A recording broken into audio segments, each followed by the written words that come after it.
Hey, hey, what is shaking, everybody? Welcome back to Surface Noise. You are on the B side.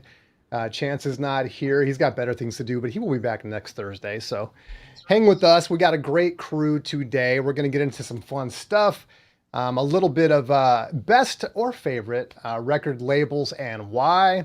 Parlay that into current state of the record label. And we got some pros here today. I'm happy to say that I will be passing that on to them because they know much more than I about that. And then, yeah, we'll maybe talk about some fun or unusual labels as we kind of segue into the freestyle. So let me toss this up and then we will jump right in with introductions.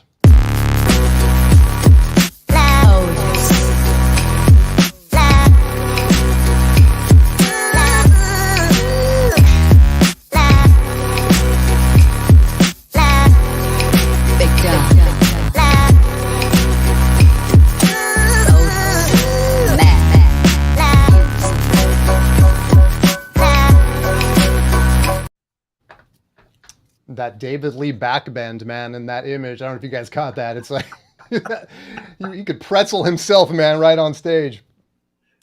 All right.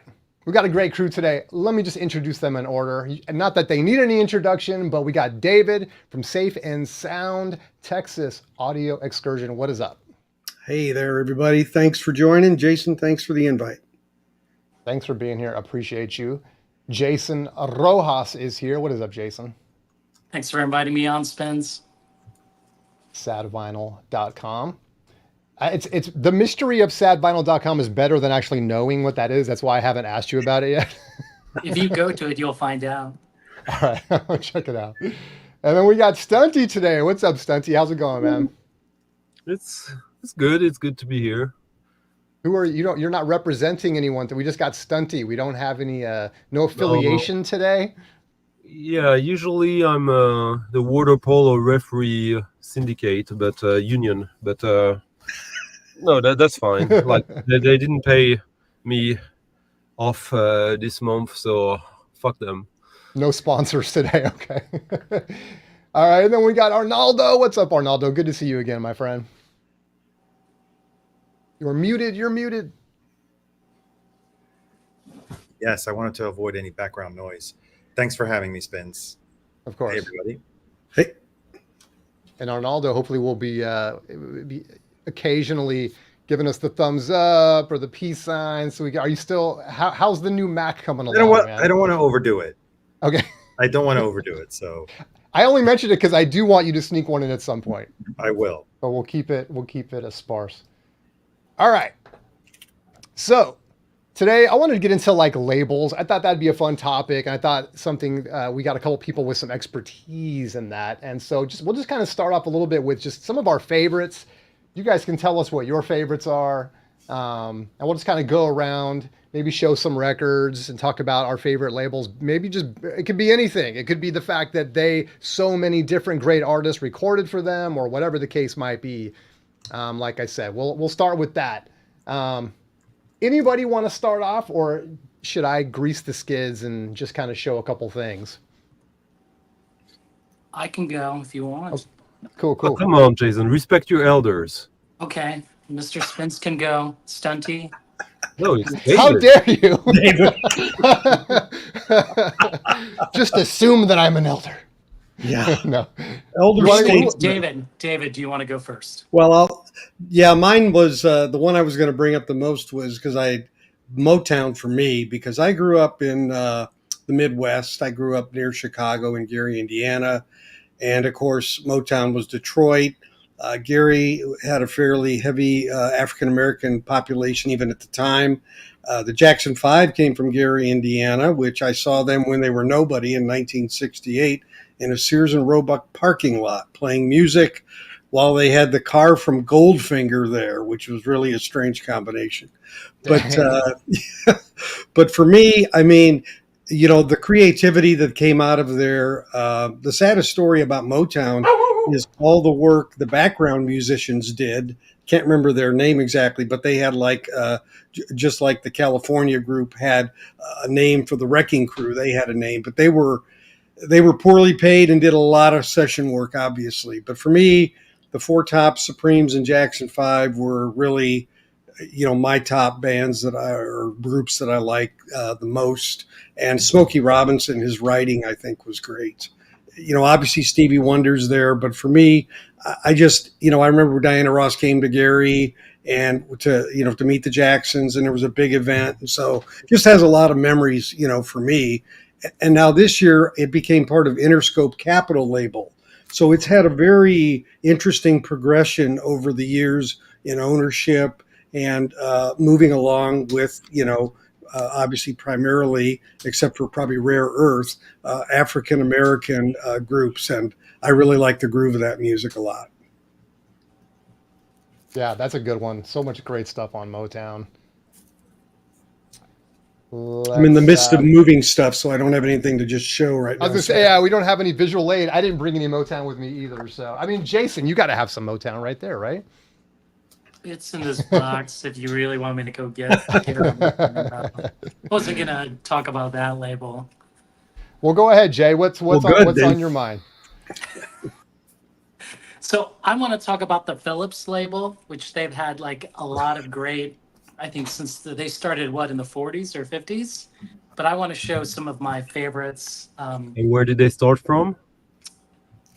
Good question. I don't know, Stunty. Where did they Of course, start the from? Netherlands. The Netherlands. It's Netherlands, a Dutch. Denmark. That's yeah. right. So in the Netherlands, they encompass so many music, right? Not only from their home country, but from the UK, Brazil, America, which I'm going to show. So this one, I believe, this is the Amazing Peddlers record. If you know this one, this was in excellent musicians at the time of the Beatles. They're probably way better than the Beatles, I'd say.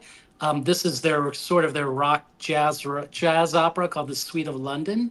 A lot of people sample this for the drum breaks. I think this came out in 72. And it's got that kind of gold. Yeah, I know you can. Let's pull it out. Why not? So you can see it. Peddlers Yeah, Suite. that's cool. Very cool record. You don't see this that often anymore. Another great one that came out in 69 is the Gal Costa record. This Brazilian psych record is fantastic, on the Philips too. So, I mean, again, they were branching out to many other countries, right?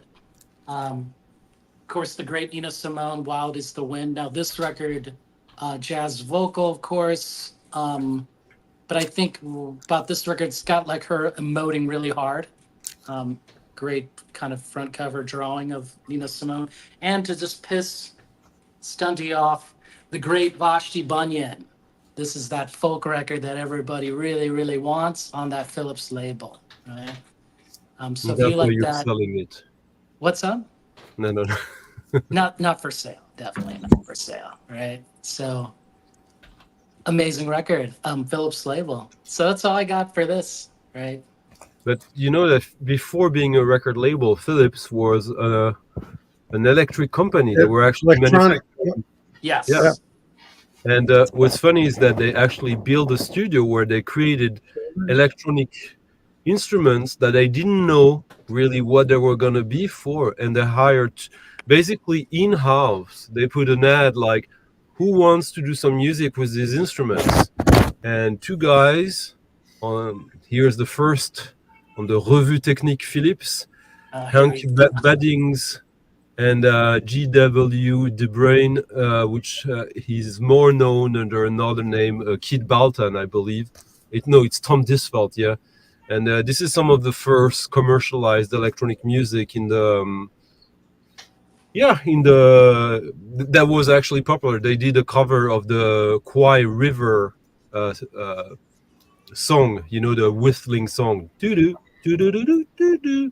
And then they did an electronic version, but basically it was basically engineers in Philips who were not musicians, who were like, oh, so do you want to do music? Yes. And they kind of like did some of the earliest electronic music records that were popular way before Wendy Carlos or Walter Carlos.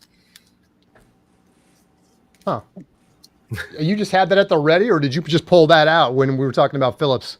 No, I just pulled that out. I was looking for another one, but this one fit the bill as well. So, well, didn't Philips also, to go off the technology and electronics, they co-invented invented with Sony, the CD, right? Yep. Yeah, let's Yeah. forget about that. Actually, Well, they also did the cassette. Philips did the cassette in Yeah. 1962.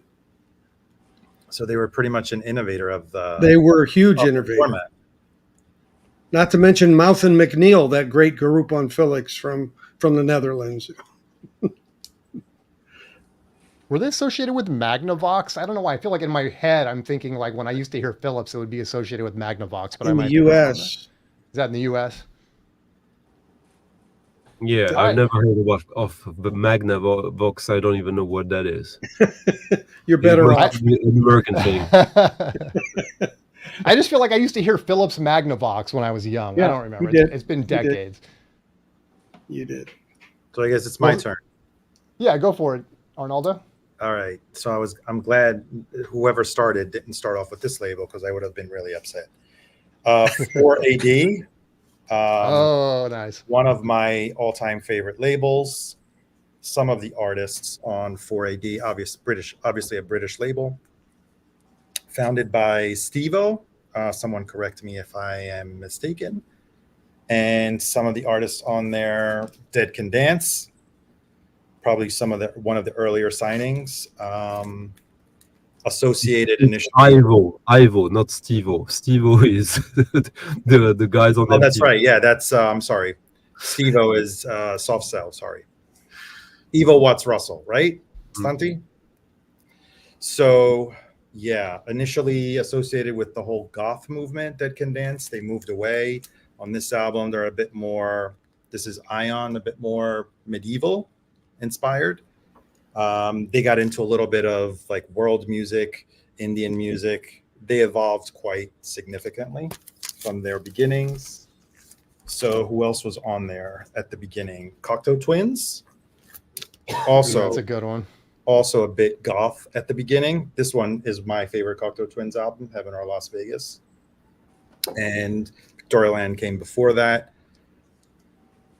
Elizabeth Fraser, unintelligible lyrics, but it doesn't really matter because all you really need to listen to are her vocals, an amazing voice, and I don't know what else to say.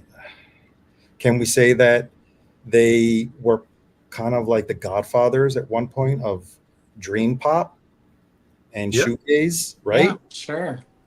They kind of came before all that movement.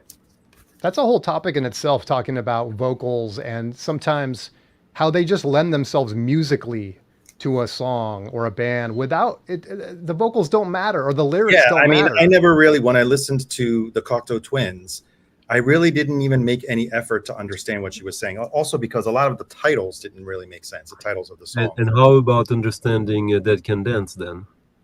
Well, you could make out some words.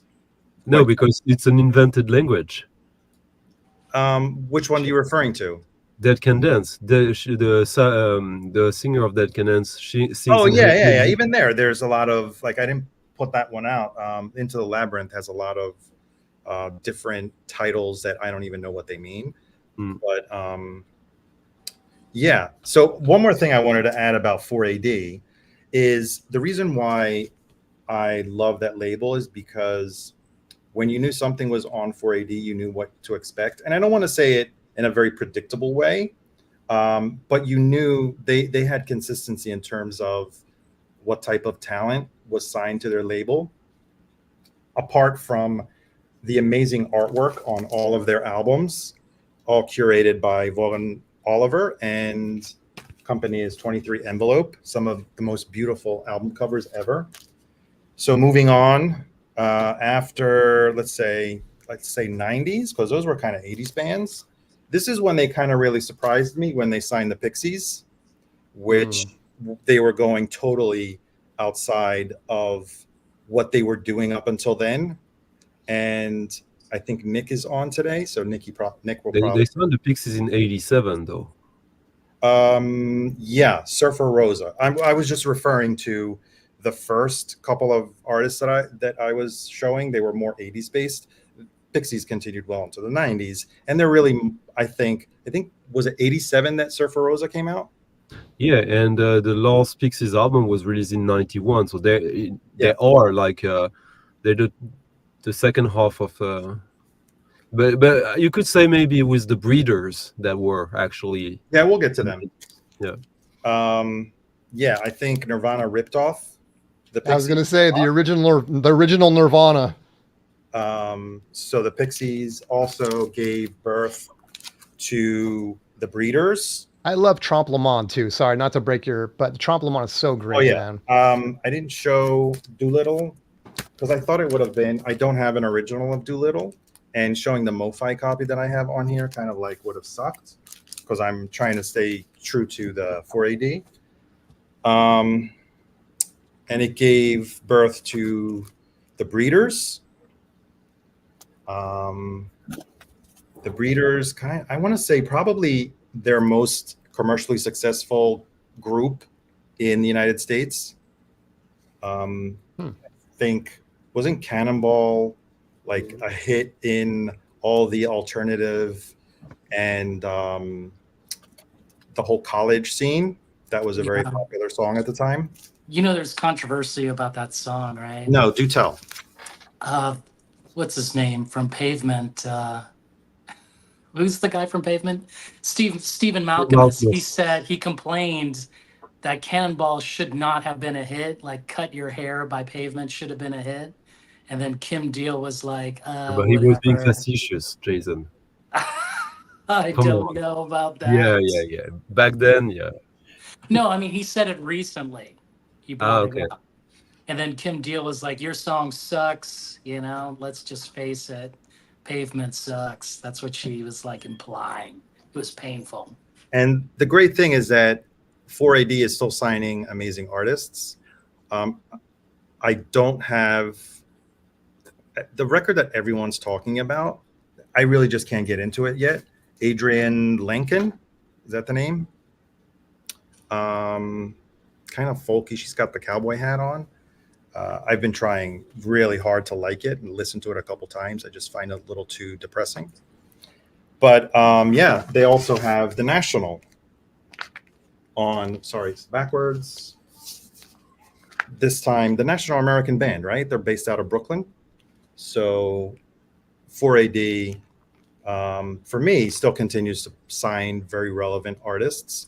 Although, except that it's not the same label anymore. No, it's not. It's owned by Beggars. It's Beggars. Beggars Banquet is the largest indie distributor. So the guy, Ivo, he died. The guy who does the Von, I think I'm not sure. Von Oliver, he died a few years ago. Yeah. Yeah. But I think a lot of, like, if you see the current Pixies artwork, even though they're now on BMG, it's still very much in theme to capture the whole 23 envelope. Thank you, son.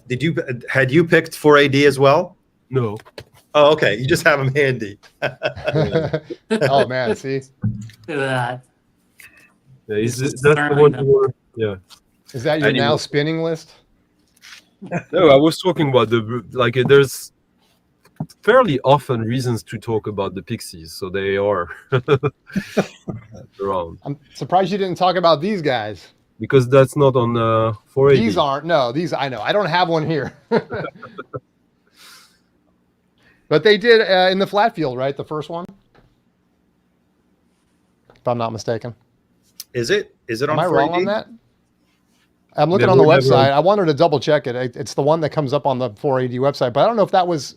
I don't know the relationship between Beggars Banquet and 4AD. You guys probably know Beggars better than Banquet. me. Beggars Banquet owns 4AD now. Yeah, and Beggars Banquet was originally an indie label that then at one point was bought by Warner, I think, and then they rebought their independency, but basically it was someone buying the brand, and they were smart, and it's a business. They bought like indie labels that had run their course, and yeah, doesn't mean they can't do anything good, but yeah. And I think at one point, some of the artists on 4AD were distributed by Beggars at the time. If they weren't picked up by I think the Pixies were on Elektra in the US, but I think some minor 4AD artists were distributed at the time by Beggars. Cool. Thanks, Arnaldo. That was a good one, man. 4AD is such a great label. All right, And now we Stunty. know also that in the beginning, Arnaldo was a little bit goth.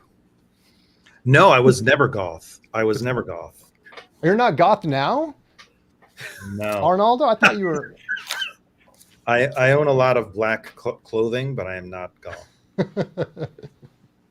So I think I've done videos about it. Like my favorite labels. Like I wish I wouldn't talk about only one, but like, okay, it's like that.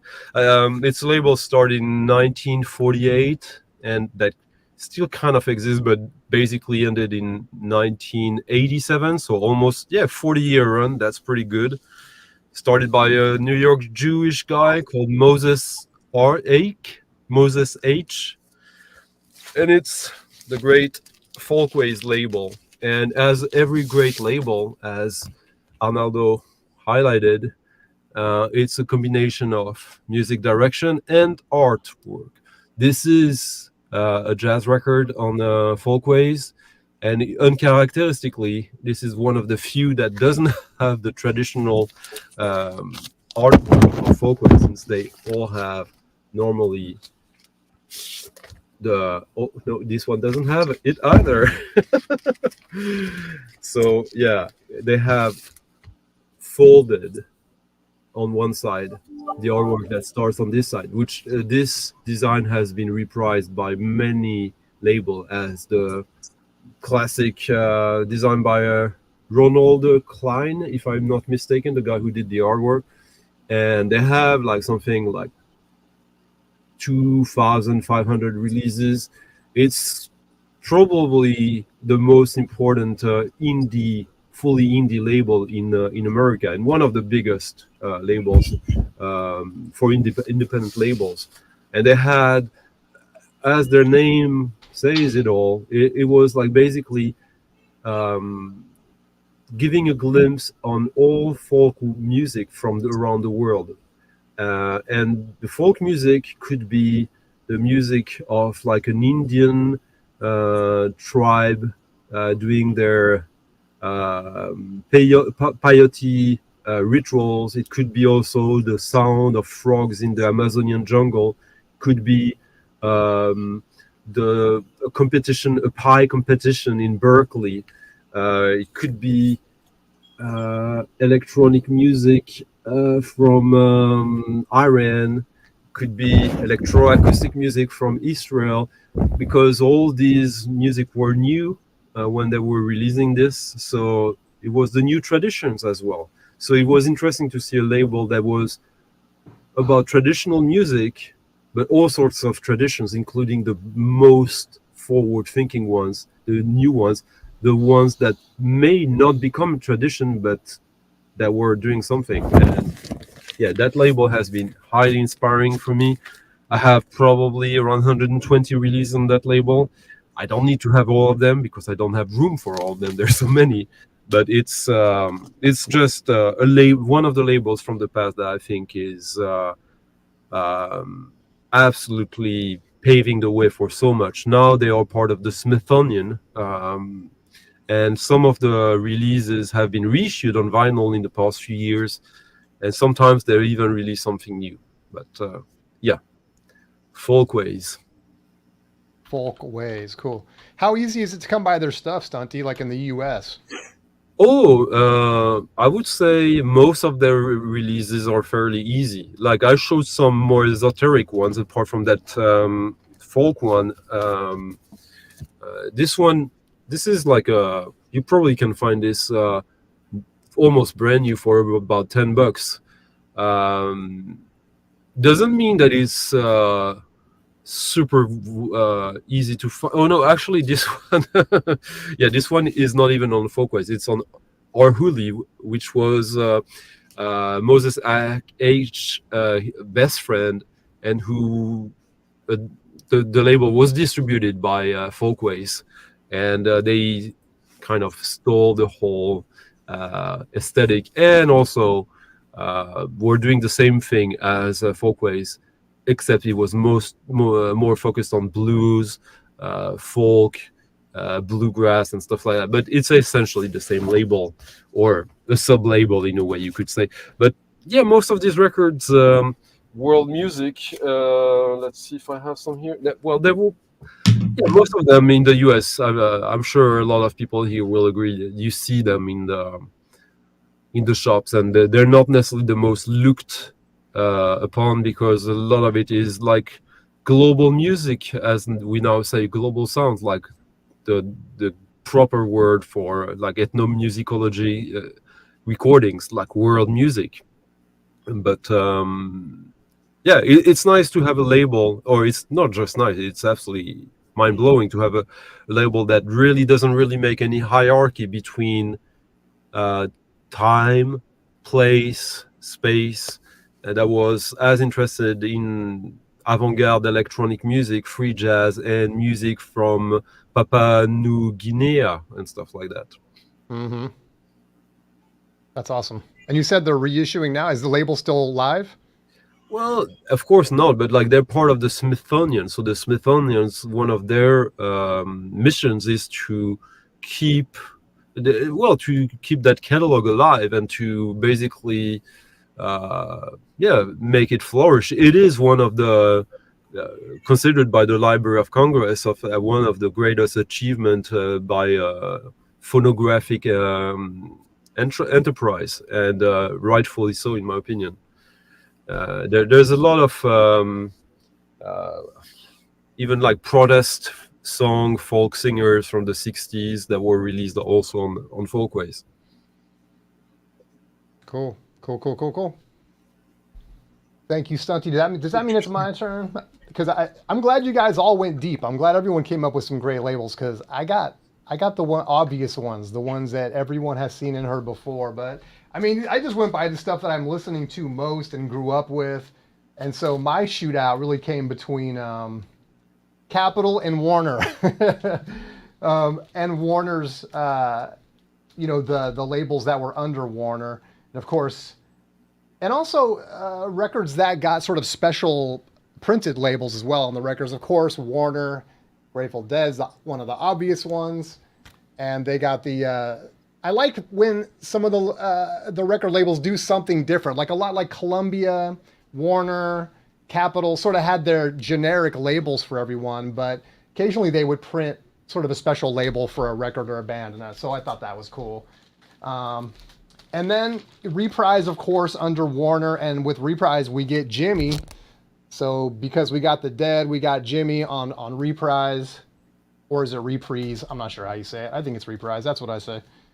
And then Zappa, part of the reason I had to pick Warner's because then you get Zappa's, his early catalog. His earliest stuff is on Verve, obviously, but then after that, Discreet. and Discreet and Bizarre, which were on Bizarro. the actual Warner labels that came out under Warner. And so like these Bizarre records have these like really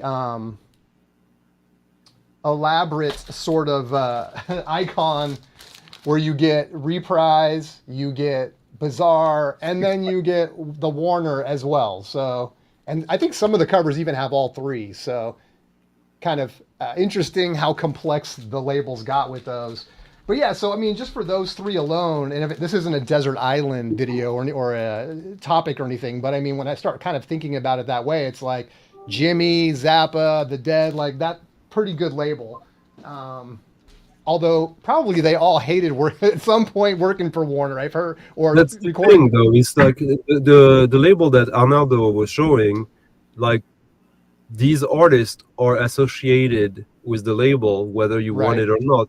Whereas most artists on Warner could have been anywhere else. It wouldn't have mattered that much on their music. Sure. In my opinion. And like you said, whether they wanted to or not, right? But at the same time, we got what we got. I mean, they all came out on either Warner or some sister label or whatever you want to call it.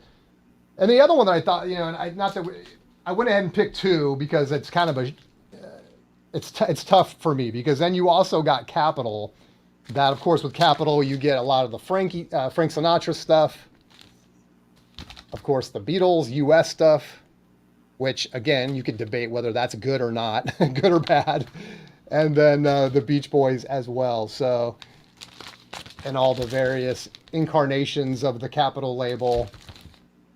So, yeah, anyway, I mean, I think it'd just be, you know, whether I still love some of the more, I don't know if esoteric's the right word, but the stuff that's not as common or popular or as massive as, you know, like the 4ADs and the different things we talked about. But again, if it was a desert island thing, I would have to, it would be a shootout between Capitol and Warner, I think. Like, for better or worse, just because of the great albums that they did put out.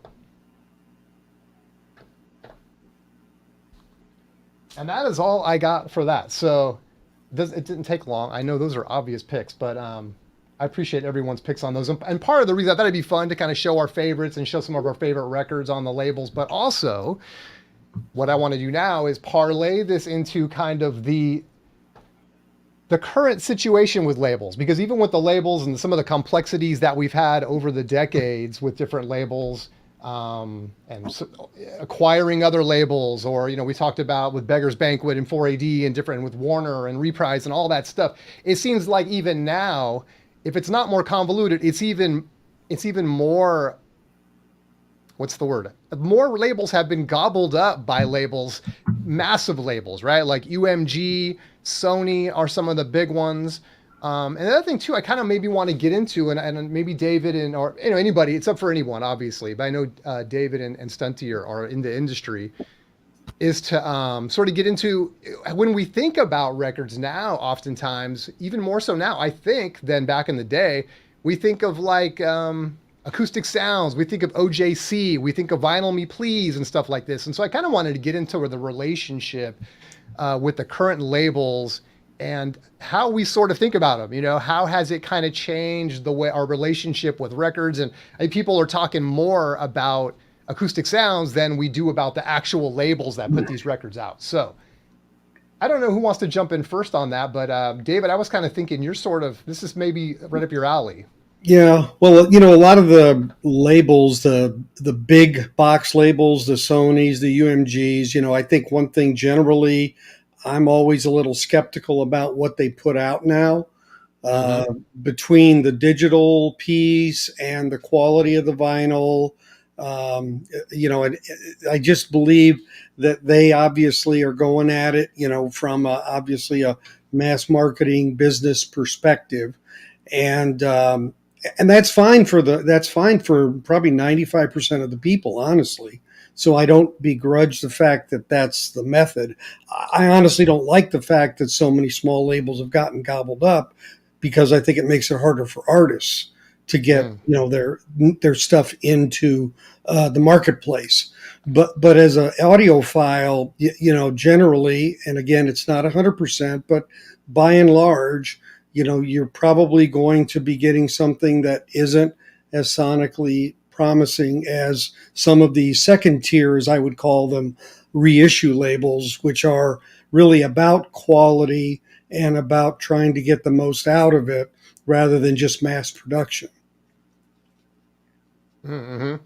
Yeah, because my way of thinking, at least, and you're closer to this than I am, is it almost feels like a monopoly, right? It's sort of like, yeah, it is. You just have a couple of big boys now. It is. And if you look at it, and this is a great, I think, connection, there's a real strong tie-in between Sony and MoFi, for example. They're tied into them from an electronic standpoint, from the DSD. They've been using some of their digital stuff for decades. And so there's a tie-in there. And so why do a lot of releases from Mobile Fidelity align to Sony label? I think they have an inside track there to a certain degree. How does that affect the consumer? Does it matter to the consumer, or? Well, it affects availability and what's going to be out there and what they're going to choose to do through which channel. That's part of it, I think. And if Sony knows that MoFi produces a really good product, like let's say a Braxis, and now they're coming out again with it on 2x45, and obviously Sony's reissued it several times as well. They just keep taking a bite at that same apple to generate revenue. Interesting. Why not? And with so few people kind of in the game controlling all of that stuff too, right? Like all the records that we buy, the pressings, and Yes. what about? And I know you have some, and I'll pass it around to everybody. But just one more thing, I'm curious to know from Yeah. you is how is it with say an acoustic sounds or something like that? What is their relationship? Because I feel like the consumer is. Uh, that's where they're acquiring a lot of their records, right? Regardless of Yeah. labels. So how is it? What's their kind of relationship to the big Well, labels? let me relate. I only do this because of the context of the conversation. But when I talked to Kai Siemens, who runs Speaker's Corner, about a year and a half ago, he was outlining how difficult it is for him to get any new license, period. Mm. And I have been in contact with him for those 18 months, and he has not been able to get a new license since. So, that whole arena is drying up. So when Chad is able to do something, as an example, in acoustic sounds, get a Steely Dan or a Bob Marley, those are because of some really well established, the Atlantic 75 relationships that have been developed over time. Mm. Those take time, and I'm talking years and years for that to come to fruition. So it's no small feat in certain scopes of music. Maybe it's easier in the jazz industry with maybe people who passed away and you're just dealing with their legacy and their family. But these other ones are pretty difficult to bring to market. And so it's hard, I think, sometimes to get an appreciation for that. Do you have any idea about why that is? You would think that, especially now that vinyl has legs, for the last decade or two, why are they so reluctant to have this stuff put out? Why share the profits when you can own the profits? Why have a second? Okay. That's part of it. And then there's also artists. Some of the artists aren't, willing. Let's talk Led Zeppelin, right? Anything from them is going to have to go through Jimmy Page. So, he believes what he put out was the best it can ever be. So that may not happen until Jimmy's playing guitar somewhere else. I don't know. But I'm just trying to say that it's not as easy as snapping your fingers to get these connections. And the labels, although they're in it to make money, they also want to monopolize things a bit too, because they can snap a finger and get that released. They don't usually have, unless the artist is reticent to do it or has a legal right to it. It's their a la carte. They're not as concerned about how much can get out there in mass. They're more concerned how much can they get out there in mass, and if there's something that could be branded better for this third party to do, then they'll consider that. Especially if there's a huge bogey of dollars in it for the artist, like Steely Dan was. Gotcha. This is such an interesting topic. Do you know? Yep. Do you have any inside scoop on like what about releases for like box stores and stuff like that for like the Walmarts and the Targets? I mean, does that go directly through the labels or how does that work? Do you know? Well, Arnaldo may know more about this, but I know a lot of these, when you look at the dead wax, it's the same as, the other plates that are used. I just think they decide. I mean, look at the Tears for Fears thing that came out today, which is my background. They're releasing a live. You go on and look on Tears for Fears site, and they're releasing it through STE in the UK. They've got a Target one, they got a Walmart one, they got a US only. It's kind of just spraying the product out through various channels. And that's the recognition of how much vinyl is present in the market. That example to me.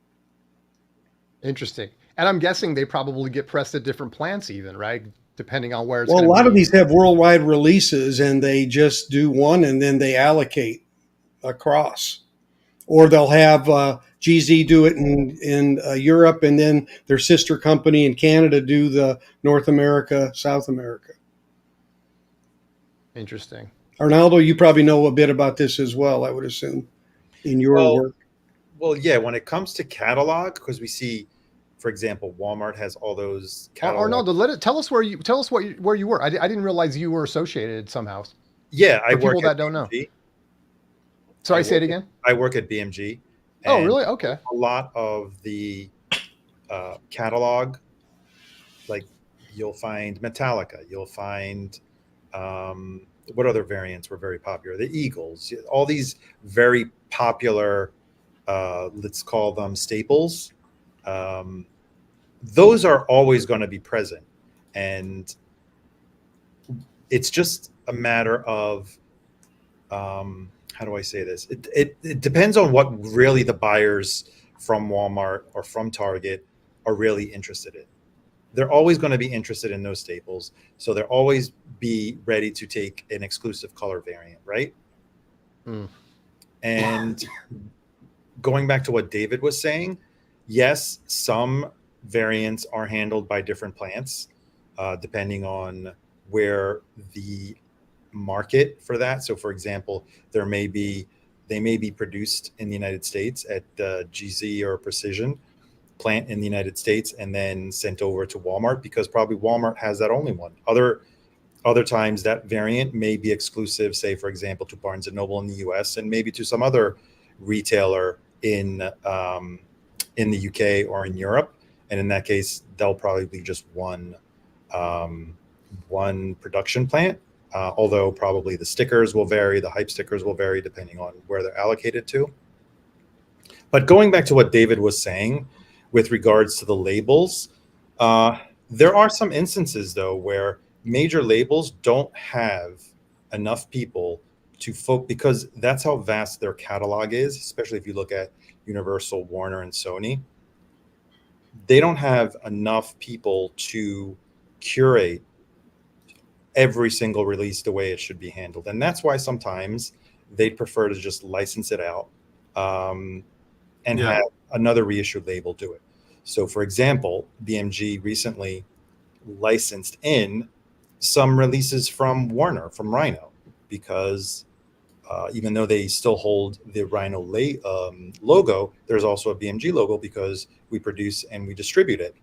And it's because the bandwidth of the staff at Rhino can't focus on every single catalog. So you'll see that often that labels will outsource to another, either smaller, I mean, BMG is no longer small, but there are some cases where they will license it out to a smaller label because they just don't have the bandwidth to curate the releases or the catalog. Gotcha. Can you guys hear me? I can't tell if I'm muted. Yep. Okay. Is that something where if there is that a case where if there was more labels, I guess, or they weren't spread so thin that maybe more care would go into these pressings? Do you think that being that there are three big boys in the game and obviously a lot of smaller ones, but three big fish out there that are trying to get all these in control of this? I mean, does that have something to do with the quality of what goes out, or? That's a very myopic way of looking at it. 98% of all releases are not coming from these three big conglomerates. The vast majority of releases are small numbers, small independent labels. And I think we're kind of like mixing up two things that are vastly different from many different standpoints. Like reissue labels are not really record labels. And like the big twos, they're distributors. They have board catalogs like IPs, and then they find ways to make money out of it with, as Arnaldo rightfully said, like the only variable is how many people they have to work on these things. But they're basically account people in many ways, which is fine. But like a record label, the way we mostly think of it, is a label that nurture artists, promotes them, sometimes reissue them if in their own catalog. But the business model of a reissue label that is reissuing like stable names, it's there's not really anything artistic about it. In the drive is a business drive, which is fine, but in the end, you can even see in the laws and the ways. I'm sure Arnaldo is aware of all of that. I'm sure he works with that. Like, you can get in most countries help from the state to finance products And if it's about new artists or if it's reissues, archival material, it's completely different department that you will deal with, completely Mm. different set of rules. And it's Yep. actually quite depressing because it's much easier to get money to help your label for release if it's archival or old stuff that is patrimonial, rather than new artists who are actually shaping the future, who are actually defining the zeitgeist or not. So on that note, can you talk a little bit about what's the difference between like a blue note, for example, and say an acoustic sounds? Is there, because what you're describing in terms of like what Blue Note role each one is releases playing. original music. Acoustic Sounds doesn't, or so rarely so. Acoustic Sounds does. Analog Productions does, but not. Yeah, Acoustic Sounds is just selling. Oh, okay. Okay. So I guess I meant Analog Productions. Yeah. Yeah. So, Stunty, I mean, do you? Because I think this is really great stuff. I think people are interested in this. You know, like a Blue Note is the label, and they're producing their own records, right? In the sense that they're having them pressed and they're in control of it. In an Analog Production situation, it's different, right? It's a business. They're all business. Well, yeah. Well, originally, but there's like now that Don Was is helming Blue Note, it's run in a business sense because like the president of Blue Note doesn't own a Blue Note. It's not the same as the guy who runs Warp Records, who he founded in 1989, and he still owns it 35 years after it. He is reissuing this year, Aphex Twin Select and Ambient Works Volume 2, 30 anniversary year. It's going to be one of the biggest releases of the fall. And they still own that catalog. Of course, they share it with the artists. But when they reissue like Boards of Canada, it's their own catalog. But they put out the new albums from them. They put out new artists. They're doing stuff. And the guy who's doing that owns the label. He founded it and he owns it. So it's a very different motivation, very different pride. Of course, there is business, and it's a very successful business for them. I would argue that Warp is probably the most successful independent label still in existence. They've been around. I love Warp, by the way. I could have put them on my favorites list now that you mentioned it. They have. I looked up. They have like something like 1,100 releases, original releases: hip hop, rock, ambient, electronic music, techno, world music, jazz. They cover everything. They even do. They have a touring agency, Little Big, which is the biggest independent touring agency in the world, that don't even have only Warp artists, by the way. They have a film production. It's basically like there was a time when we would say, looking at the 80s, 480 is like the defining label of that decade. Before, like in the 70s, you had labels like Virgin or Island, who then became like conglomerates and kind of got like sucked into something that they kind of lost their own identity in. Warp is one of these very few examples that have managed to not just survive but thrive and define like the trends of the zeitgeist of modern pop culture. And so they still have this kind of mission that, like, I'm not gonna like bullshit and say that it's not kumbaya and it's like, oh, they do it for the art only. The guys who run it, they had a record store in the late 80s, and they saw, oh, techno is coming, let's do that. Well, isn't that how Rough Trade started? Yeah, they were Rough just a Trade is store. exactly the same. Most record label start either from an artist or from a record store. It's like, but when you get that much business behind it, like, are we really talking about the same thing? Yeah, it's called record label, but it's in so many ways a completely different economic model. Wouldn't you agree, Arnaldo? Yeah, well, also going back to these reissue labels, have less risk Yeah. than the actual record label, because they Oh, yeah. they really don't have the signing, let's call it signing overhead, where they have to pour in Big bucks. incredible amounts of money into Seed either money. developing an artist, right? Yeah. Or signing the artist, because you're stealing him or her or the band from another label, right? From any other label, yeah.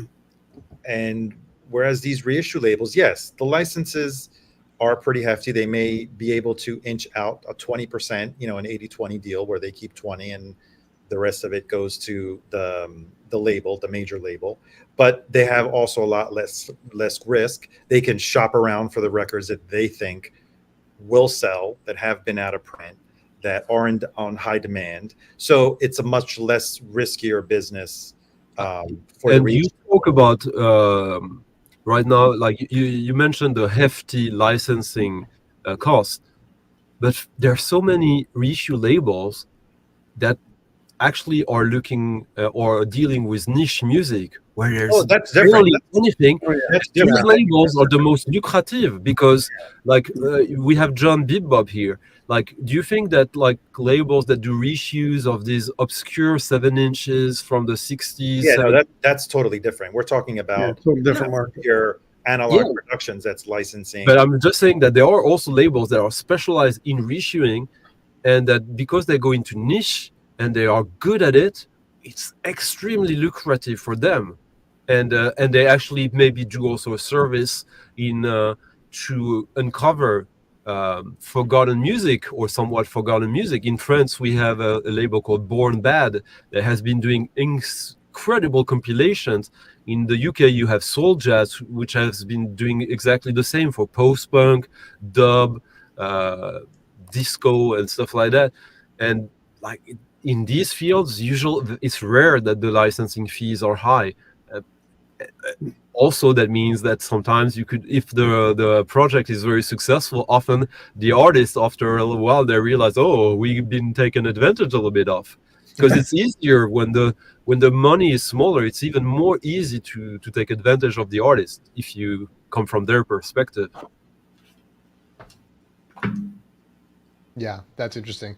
I do see a lot of the smaller labels are getting there's more volume being pressed out of those labels than out of the big ones, even the ones that, like I said, are selling in the box stores and stuff I'm like saying that. that for an Adele record that they press 500,000, there will be 5,000 labels who put out 4, 5, 6 releases a year, between 300 and 500 copies. So in the end, that's way more. Okay. What about anyone who didn't? Jason, do you have any comments on this at all, or? Nope. You're about to put out the record, Jason. I know you're I mean, an artist yourself. I have way more questions than comments. I don't know if my record will be reissued. I'm not sure. Not sure. Show your record? You must have one handy. Oh, and I think it's downstairs, not here. Oh man. I have the test press that shouldn't have come out, but it's out there. When did this come out? Of the upcoming or of the upcoming one? No. Oh, not the yet. previous. Previous. I don't even know how I was able to get it, and I'm kind of like disturbed by it. So when I brought it up during our band reunion, there was some like uneasiness. Like, Oh, where did you wow. get that? No, don't tell me you have the only test pressing. No, I think there's Oh. a couple. I think there's Oh, like okay. 10 or 20, but I don't know. Like, I was like, well, how did this get out there? And the two guys were sort of like looking down, like it shouldn't have. A ever. leak. Yeah, They leaked it. that's right. You see, like Russell here, he's mentioning Numero Group as a great reissue label. They're a label that basically their mission is kind of, at first, to put out music that is great, but it was not the right time for it to be accepted by a wider audience. It doesn't mean they have like a huge audience, but still much wider potentially than when these records were put out back then. Even if they had success back then, it was in an even smaller niche. And that's been their model. And I think the fact that they're thriving means it's a good business as well. You just have to have someone with a good ear and a good understanding of zeitgeist, of the current zeitgeist, to do that. And not everyone can do that. So kudos to them. And you like Numero also scored really big when they licensed. I believe they licensed because they manufactured it and created it. The Blondie box set. That was very different. That was the blip in a way in there. Like that was okay. Now let's make some money because that's and I think it was an experiment in a way. Yeah, that's the first like big name artist that they ever associated with. Yeah, you could say it was a very high profile release. Let's just say this, right? So how does like Numero and these other ones you're talking about? Sorry, I'm not that familiar with, but how are they getting distribution? How are they selling their record? You're getting pressed, but record stores.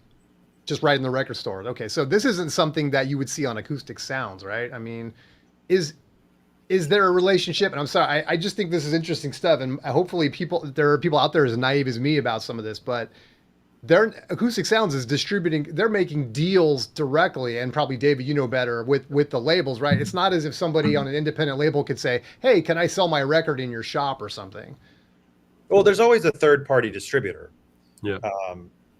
In whether it's Universal's distribution chain or Beggars or ADA or Sony's distribution chain, there's always going to be a big boy that's delivering worldwide or even locally to the smaller indie shops, because there's probably actually two hands that are going by. It's going first to the larger distributor and then to the local distributor, because a lot of indie stores don't buy directly from the major distributor because they don't have that volume like Target or Walmart would.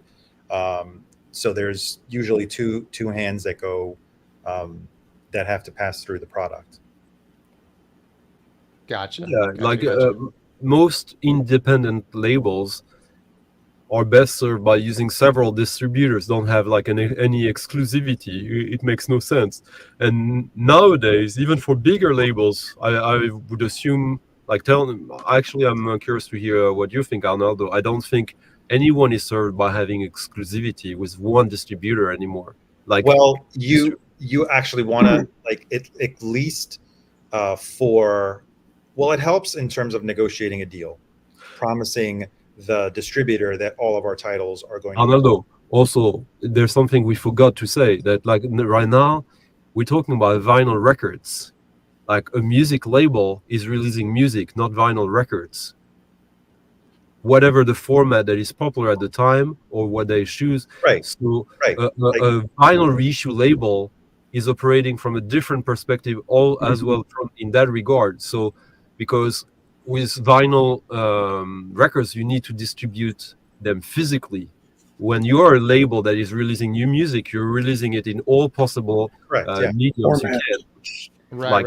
I will tell you from my experience, even though BMG is very well funded, the investment and the knowledge behind distributing even digitally to Spotify, Apple, and YouTube is immense.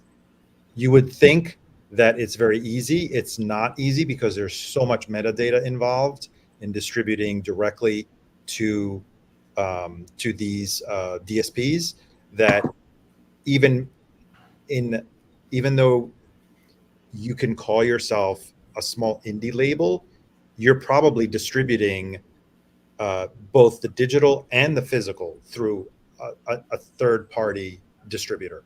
I have a good example. My Friday night or my Friday live streams where I play music from start to end, I play some very obscure music, and like I'm never gonna be able to monetize my channel because I play music, and the stuff that the YouTube algorithm recognizes is baffling. Right.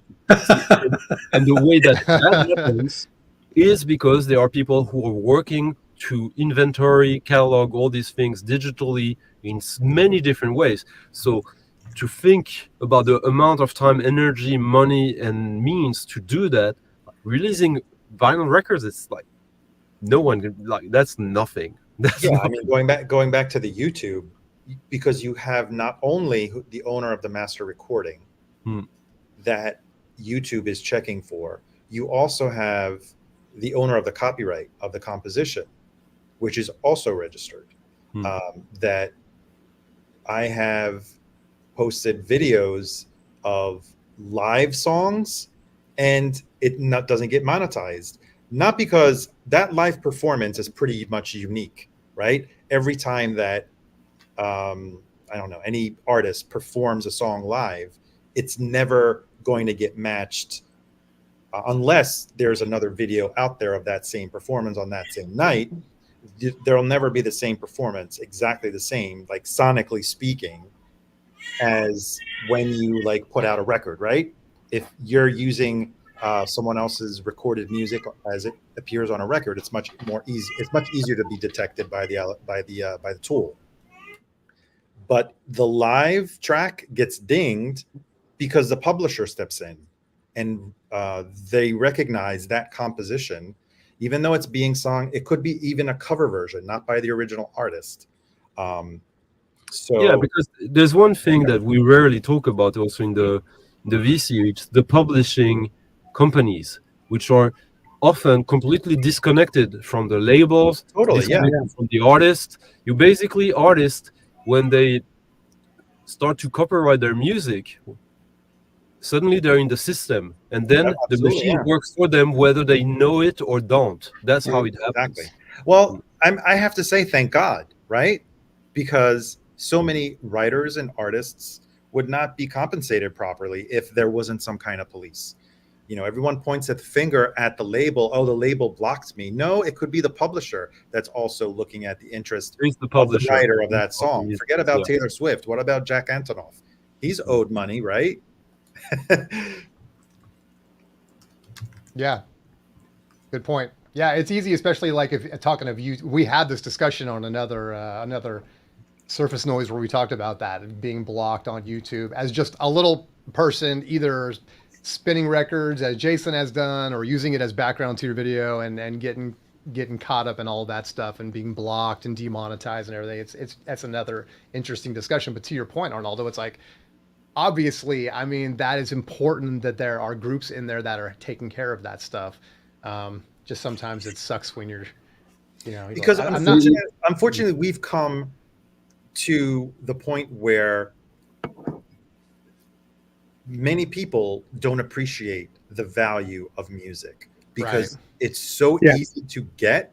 Everything should be free. I remember where I had to save up in the 80s when I was growing up, or even in the 70s when I was buying Kiss records. I would save up my allowance because the only way I could own that music is if I had a physical copy. Exactly. Or I borrowed it from a friend. And remember back then, the wars on illegal taping, right? That was the very first war that the music industry waged against, piracy, was, people copying onto cassettes, making mixtapes, right? Yep. Absolutely. But well, we can continue this discussion. Let me about your discussion, Jason. I think that's one of the reasons I thought that this discussion could be interesting, because I think it's healthy to kind of like. Oh, you finally think we had a good topic? I mean, geez, Stunty, thanks, man. You had a lot. I think it's a topic that that needs more clarification than others. Like, what is a record label? Because we tend to put under, it's almost like a tentpole term in a way, because in reality, I've run a label. I released something like 40 vinyl records. For the longest time, we decided with my partner we were not going to put anything digitally. And yet, like, dozens and dozens of people were doing their own videos of our tracks and putting them on YouTube and benefiting from that. So, like, now we live in in an ecosystem where it's very difficult to have control of what you're doing independently. So you have to rely on other actors. Like these publishing companies, yeah, sure. Arnaldo was saying, "Oh, thank God for them, for the artists." But like, how, like when an independent artist just releases an album privately, and suddenly I could get a copyright claim because of a publishing company he has signed with that he has almost forgotten about and that he's never going to see a dime from because of many things. He could eventually. There's the potential of that happening, but the reality is a little bit different, unfortunately. Well, for that, a lot of people say Spotify and all these streaming platforms for Or the certain devil. for no, but for some, it is actually great. It's a great opportunity to sample a record and be exposed to a record that you wouldn't normally be exposed to because not that many people may know that obscure artist, right? That is trying to make it in the music business and just uploaded their song onto YouTube, right? There's good and bad, right? That's why, you know, If you're a band that's struggling with distribution, yeah, it seems to me like you would just want it to be out but you could anywhere also and everywhere. you could also look at it on the other way. Now people are instead of going out and buying that obscure artist's record, they're just streaming it and they're happy with it, right? You could look at it both ways. They may not, at least they're streaming it legally, right? And yes, it's fractions of a penny, but it's still headed towards the artist. It's interesting. Arnaldo is in a kind of interesting position as he works in a way for one of these lesser evils or straight up evils in a way, and he's also a music lover in the sense that like he knows that like a company like Sony BMG, or it's not Sony anymore, right? BMG. No, there's Sony and then there's Yeah. BMG. But like I think whatever you think about them, but if you guys remember, like I think it was around 2010, the big Radiohead thing with Spotify and all these things.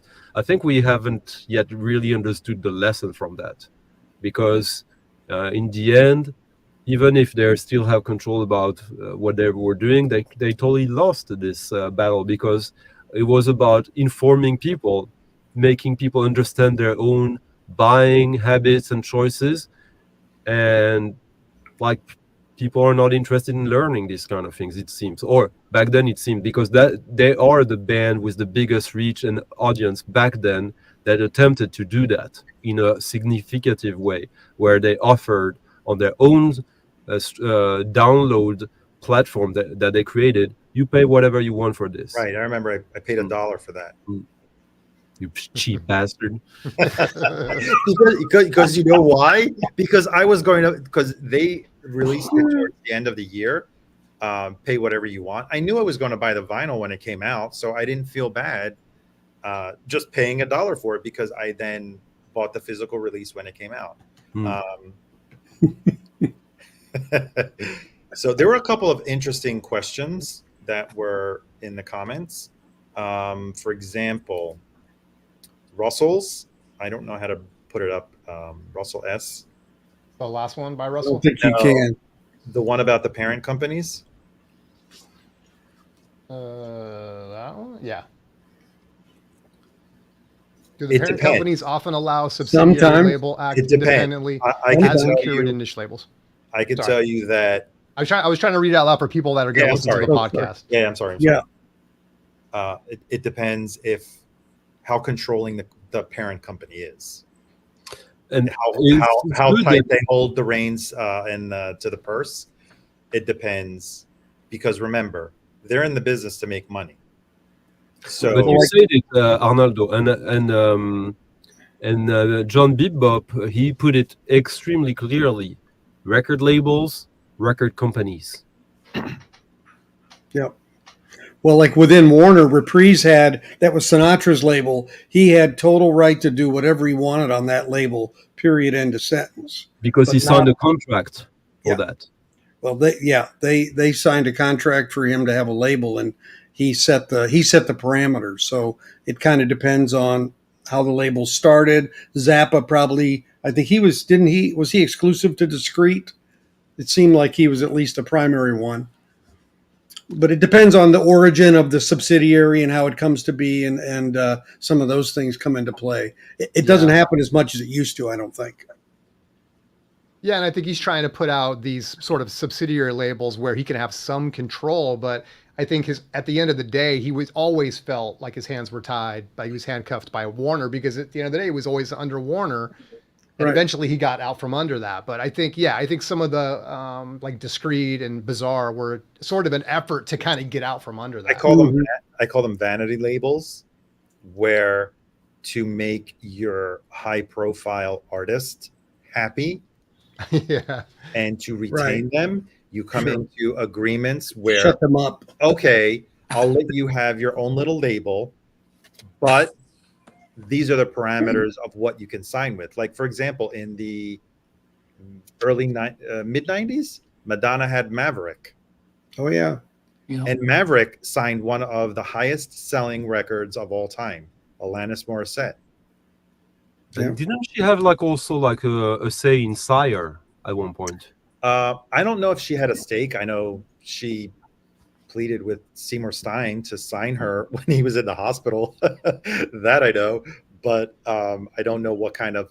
I think Sire was Maverick was underneath Sire. Okay. At the time, but yeah, that was a label that they gave Madonna so that she could have fun with, right? Because there's a certain point in, I think, most artists' careers where they think they can become A&R people, right? Who else has had subsidiary, like the Rolling Stones, right? Rolling Stones Records, didn't they start signing Peter Tosh and a few other reggae artists? I don't know who else was on that label. And wasn't like Interscope at one point also kind of under artist direction?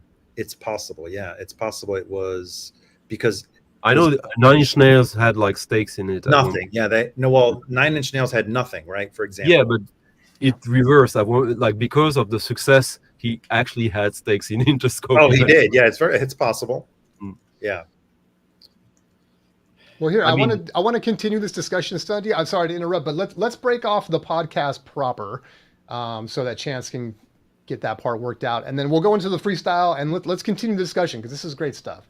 Let me just kind of draw a line in the sand here quickly. Thank you, everyone, for listening to what is this? Surface Noise at the B-side. Appreciate you guys, but if you're watching, don't go anywhere. We still got some fun stuff to go. So. Let me get the freestyle up. Boom. Jack, let's do it. All right, now it's official. Okay, sorry, Stunty. What were you going to say?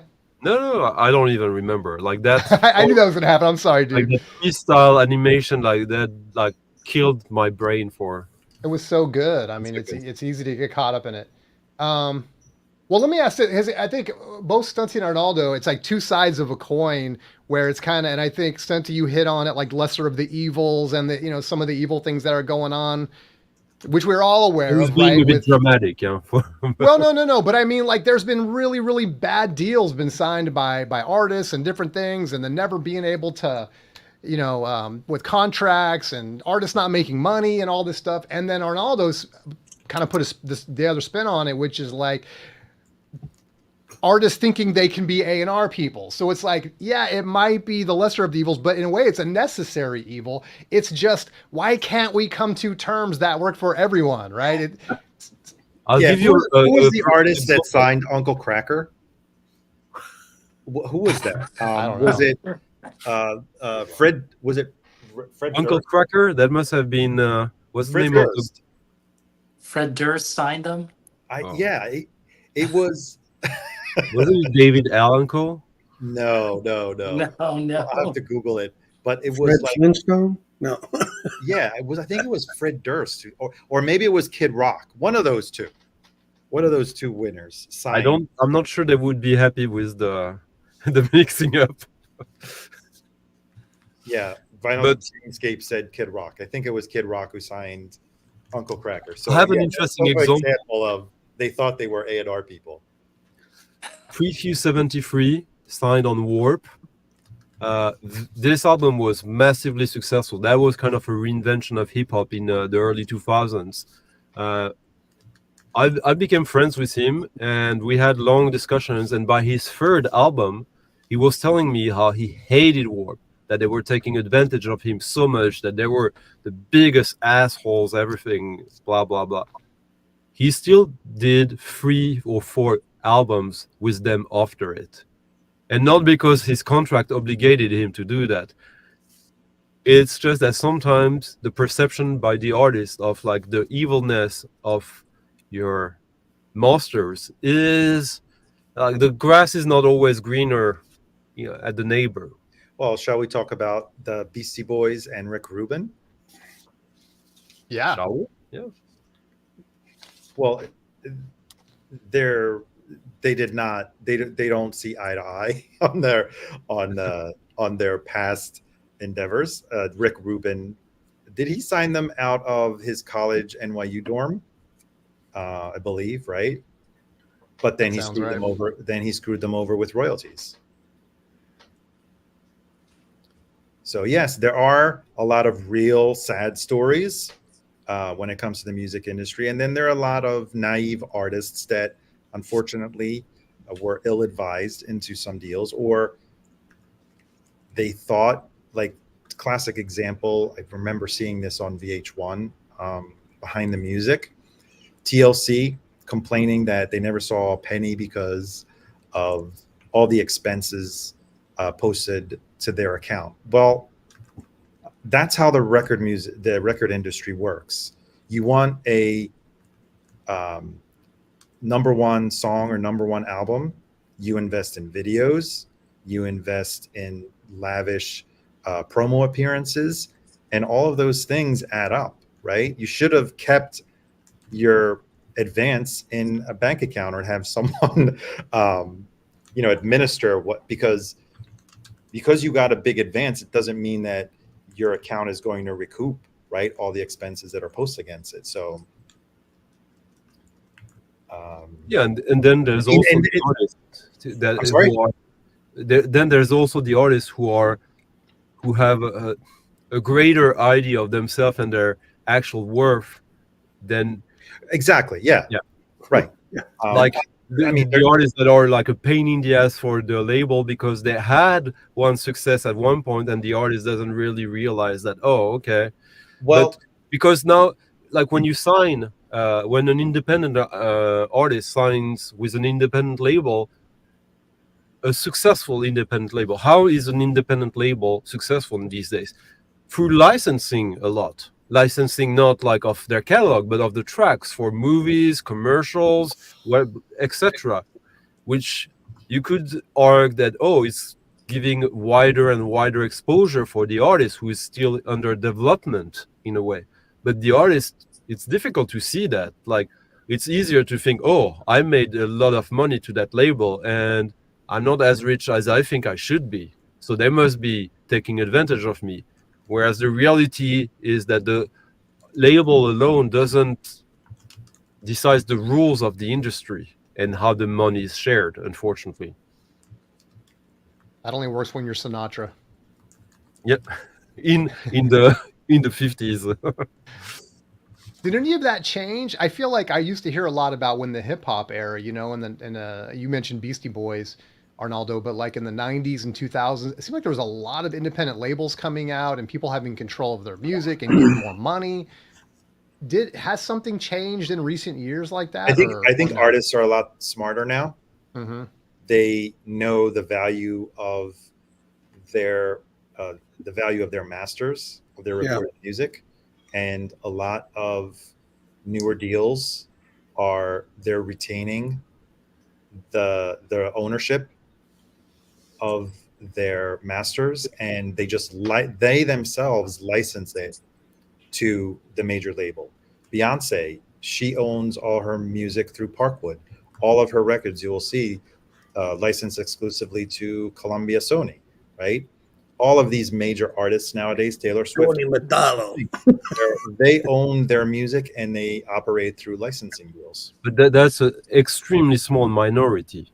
No, there's a lot. There are a lot. Like I can tell you from my example at BMG, the majority of our signings are not typically licensed deals in the pure sense of licensing, but ownership Oh, reverts back. ownership, yeah. But Ownership like, reverts back to the artist hmm. if the account is in a payable position after a certain number of years.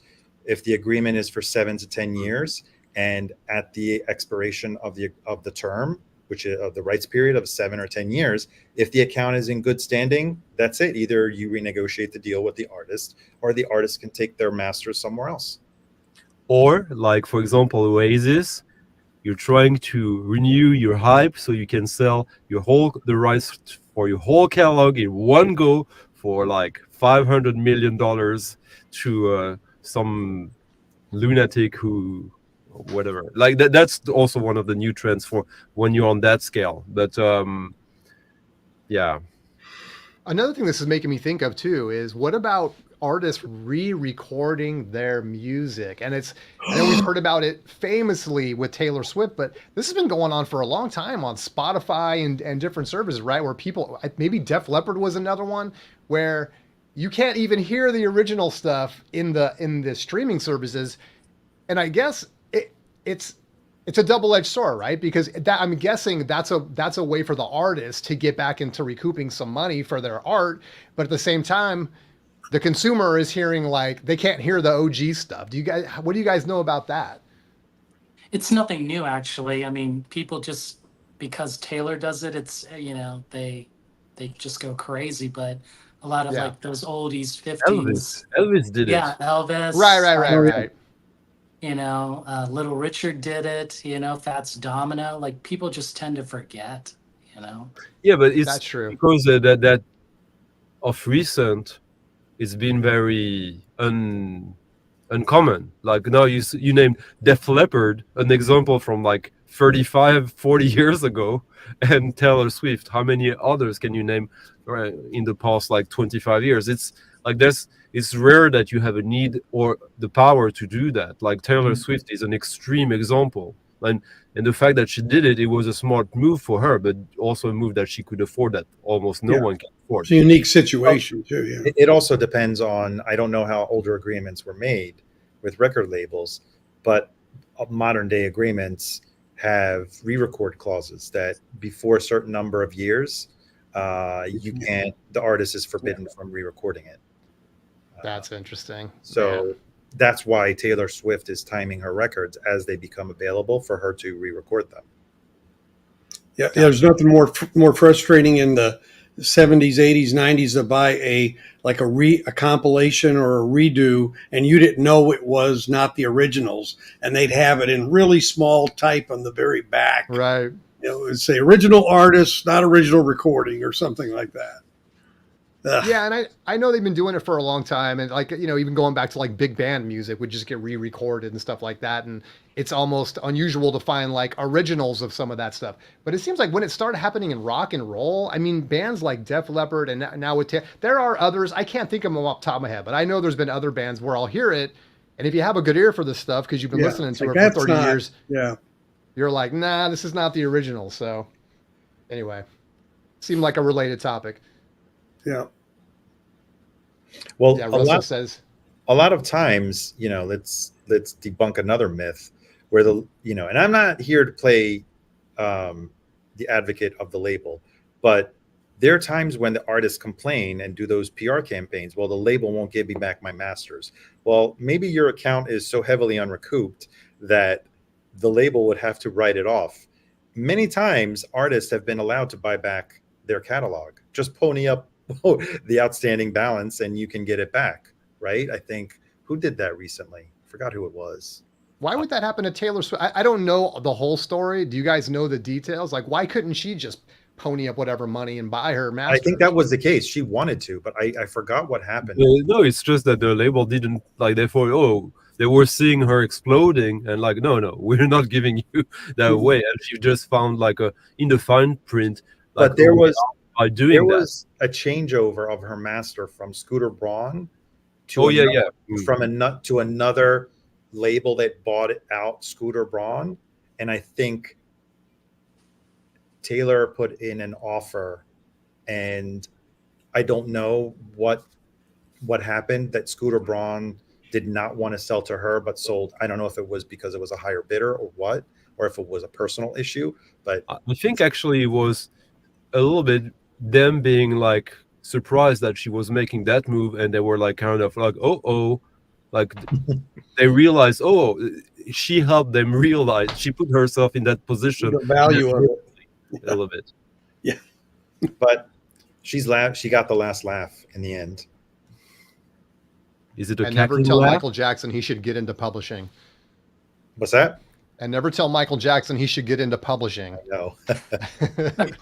But that is not to say, I'm sure. So everyone talks about the Beatles, right?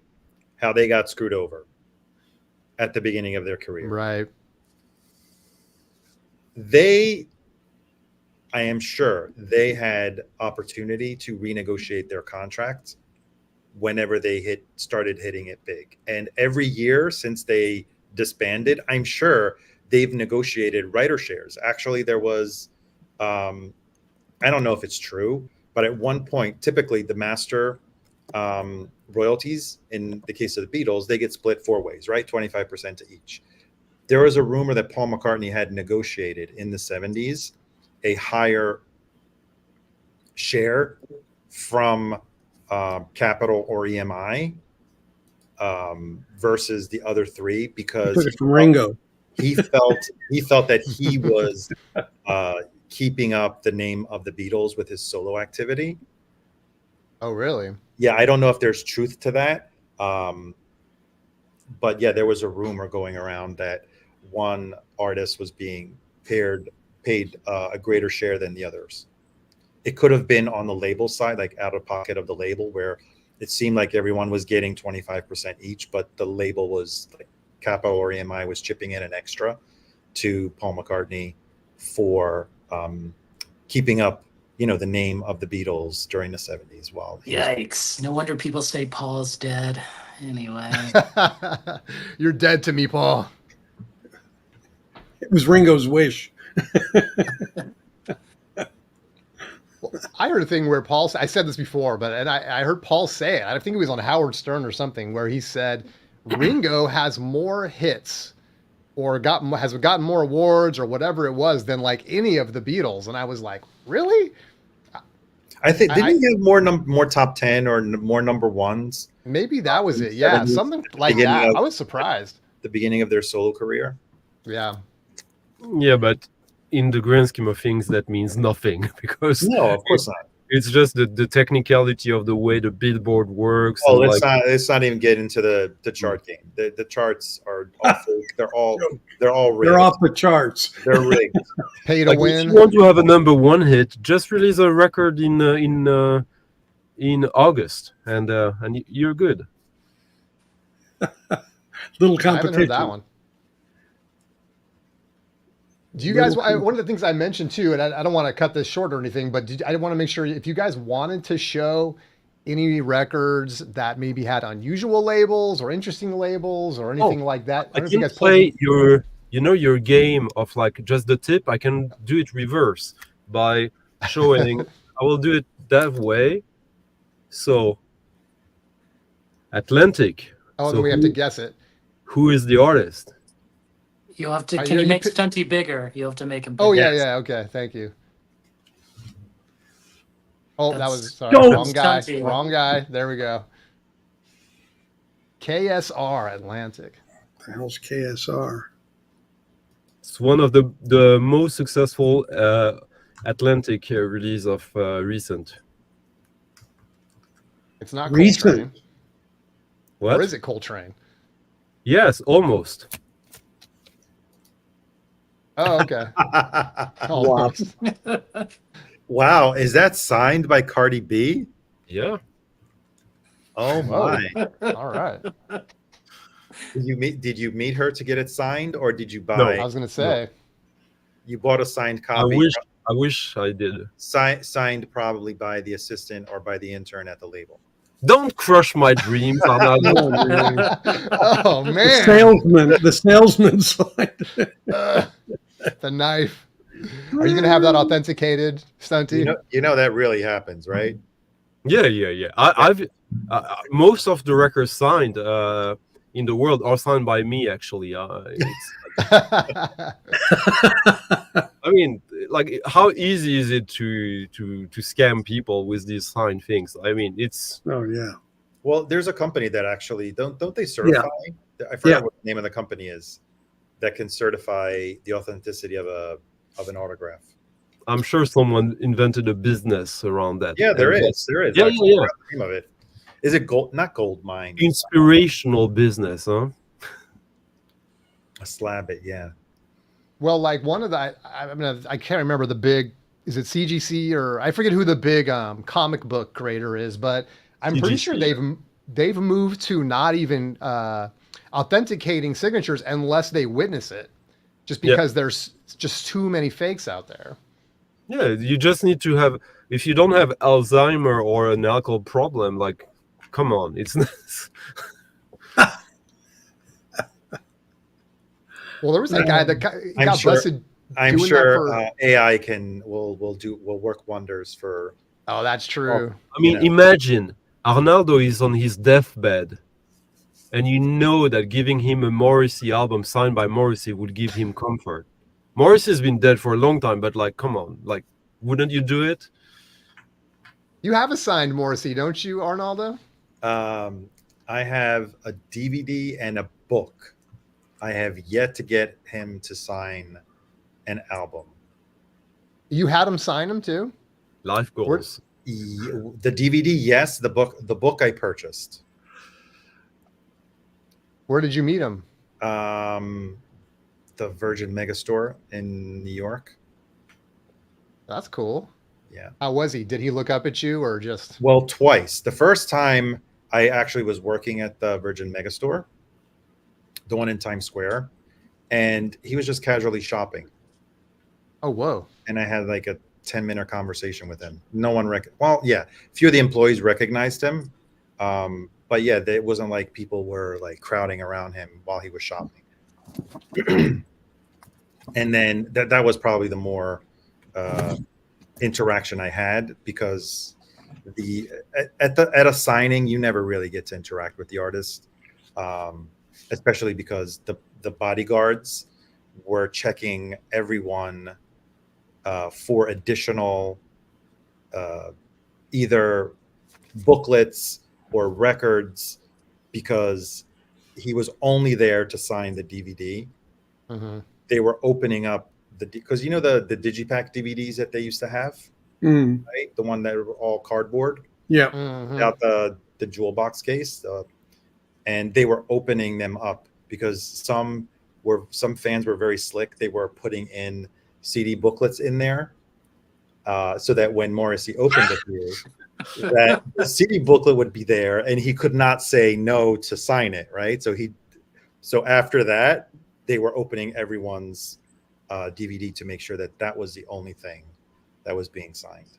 Oh, I was about to say, ironically, riveting, and then you actually got riveting. And there was one guy that I don't know, because he came out of the store while I was still in line, and he was lifting up his shirt.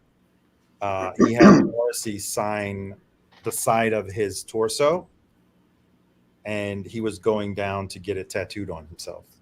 Wow. Oh, really? Okay.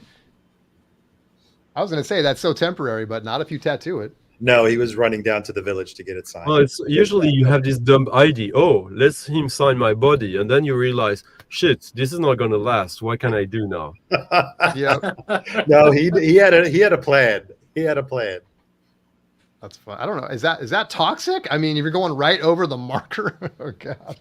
Contrary to Arnaldo, I have my favorite artist ever. I have his first album signed by him to me.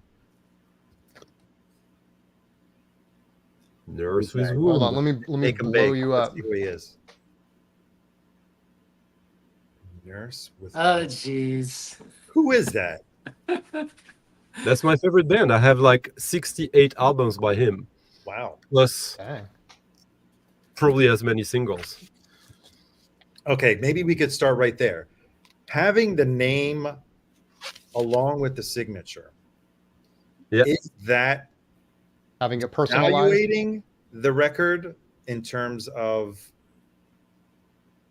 the signature because it's personal to you, right? Mhm. Yep. Or is it actually enhancing it because if you had bad intention of forging someone's signature to resell the copy, why would you put your name on it, right? Maybe you're smart and thinking of all these. Right? Hey, You're thinking well- it both ways. No one's going Right. to really think that it's not authentic because it has my name on it, right? Well, now they're going to. You've you put it out there now. Arnaldo's going to go back to his Morrissey. To Arnaldo, my good You know that- friend. It does say to Arnaldo because he was personal. Oh, really? Yeah. But you know that technically, from a record collector's perspective, even if it's an authentic signature, it downgrades the record. Well, just like more. Well, it's so like it than means when more you- to you, but it's going to mean You mean less it to the next downgrades the person. value of it? What do you mean, the record? Yeah. The value. The value. Yeah. From the gold mine standard, like Really? because as we established, it's so easy to forge a signature. So they decided, like, if you want to add value to it, it's your business. But in reality, it's like a near mint record would be VG plus if it's signed. So basically, whether you sign your name on your record Mm. or on your Beatles record, you sign Stunty on it. Yeah. Or you have Paul McCartney's signature on it. Mm. From a gold mine standard, Yeah. they're both equally the same value. Devalue. They're both equally damaging the record in the same Okay. way. Yeah. It's not that No, but- your signature damages it more than Paul McCartney's. It's just that, like,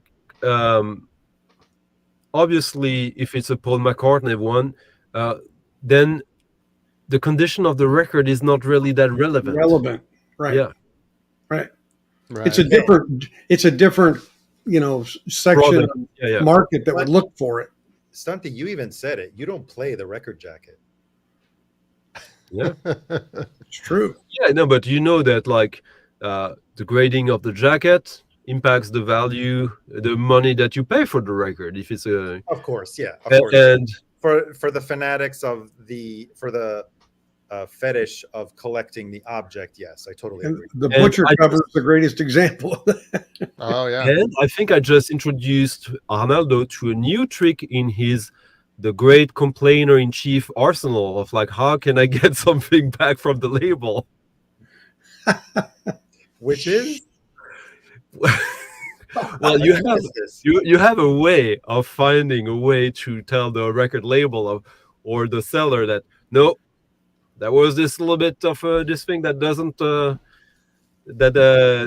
is an issue. No, I'm sorry. I'm missing it. Say that again. How can I explain that to Jason? Help me out. Just say it. Say it outright. Say it, just say I'm not it. I'm not Do following either. Arnaldo is the complainer in chief when it comes to condition. Oh yeah. No, Oh. I mean, I don't think There you I'm. go. I don't think I am a chief complainer. He holds them accountable. David, just imagine you're starting a new label, and suddenly you see that you have Arnaldo as a customer. Are you happy or are you shaking? He's my beta tester. He's my QC guy. I mean, I see your point. It's like, especially when you're buying expensive records. Like, I know Concert Buddy, I always tease him because of the seam splits, right? It had a seam split, I returned it. Some of us aren't, like, I'm probably not as aware of that as he is, but at the same time, it's like you want to be able to maintain your value, right? Because when you go to resell that, they're going to be like, "Oh, this has a seam split." And if you had a way to return that in advance, now you're screwing yourself. But on a I get MoFi, it. I get it from that standpoint. it's not a defect on a MoFi. That's a feature.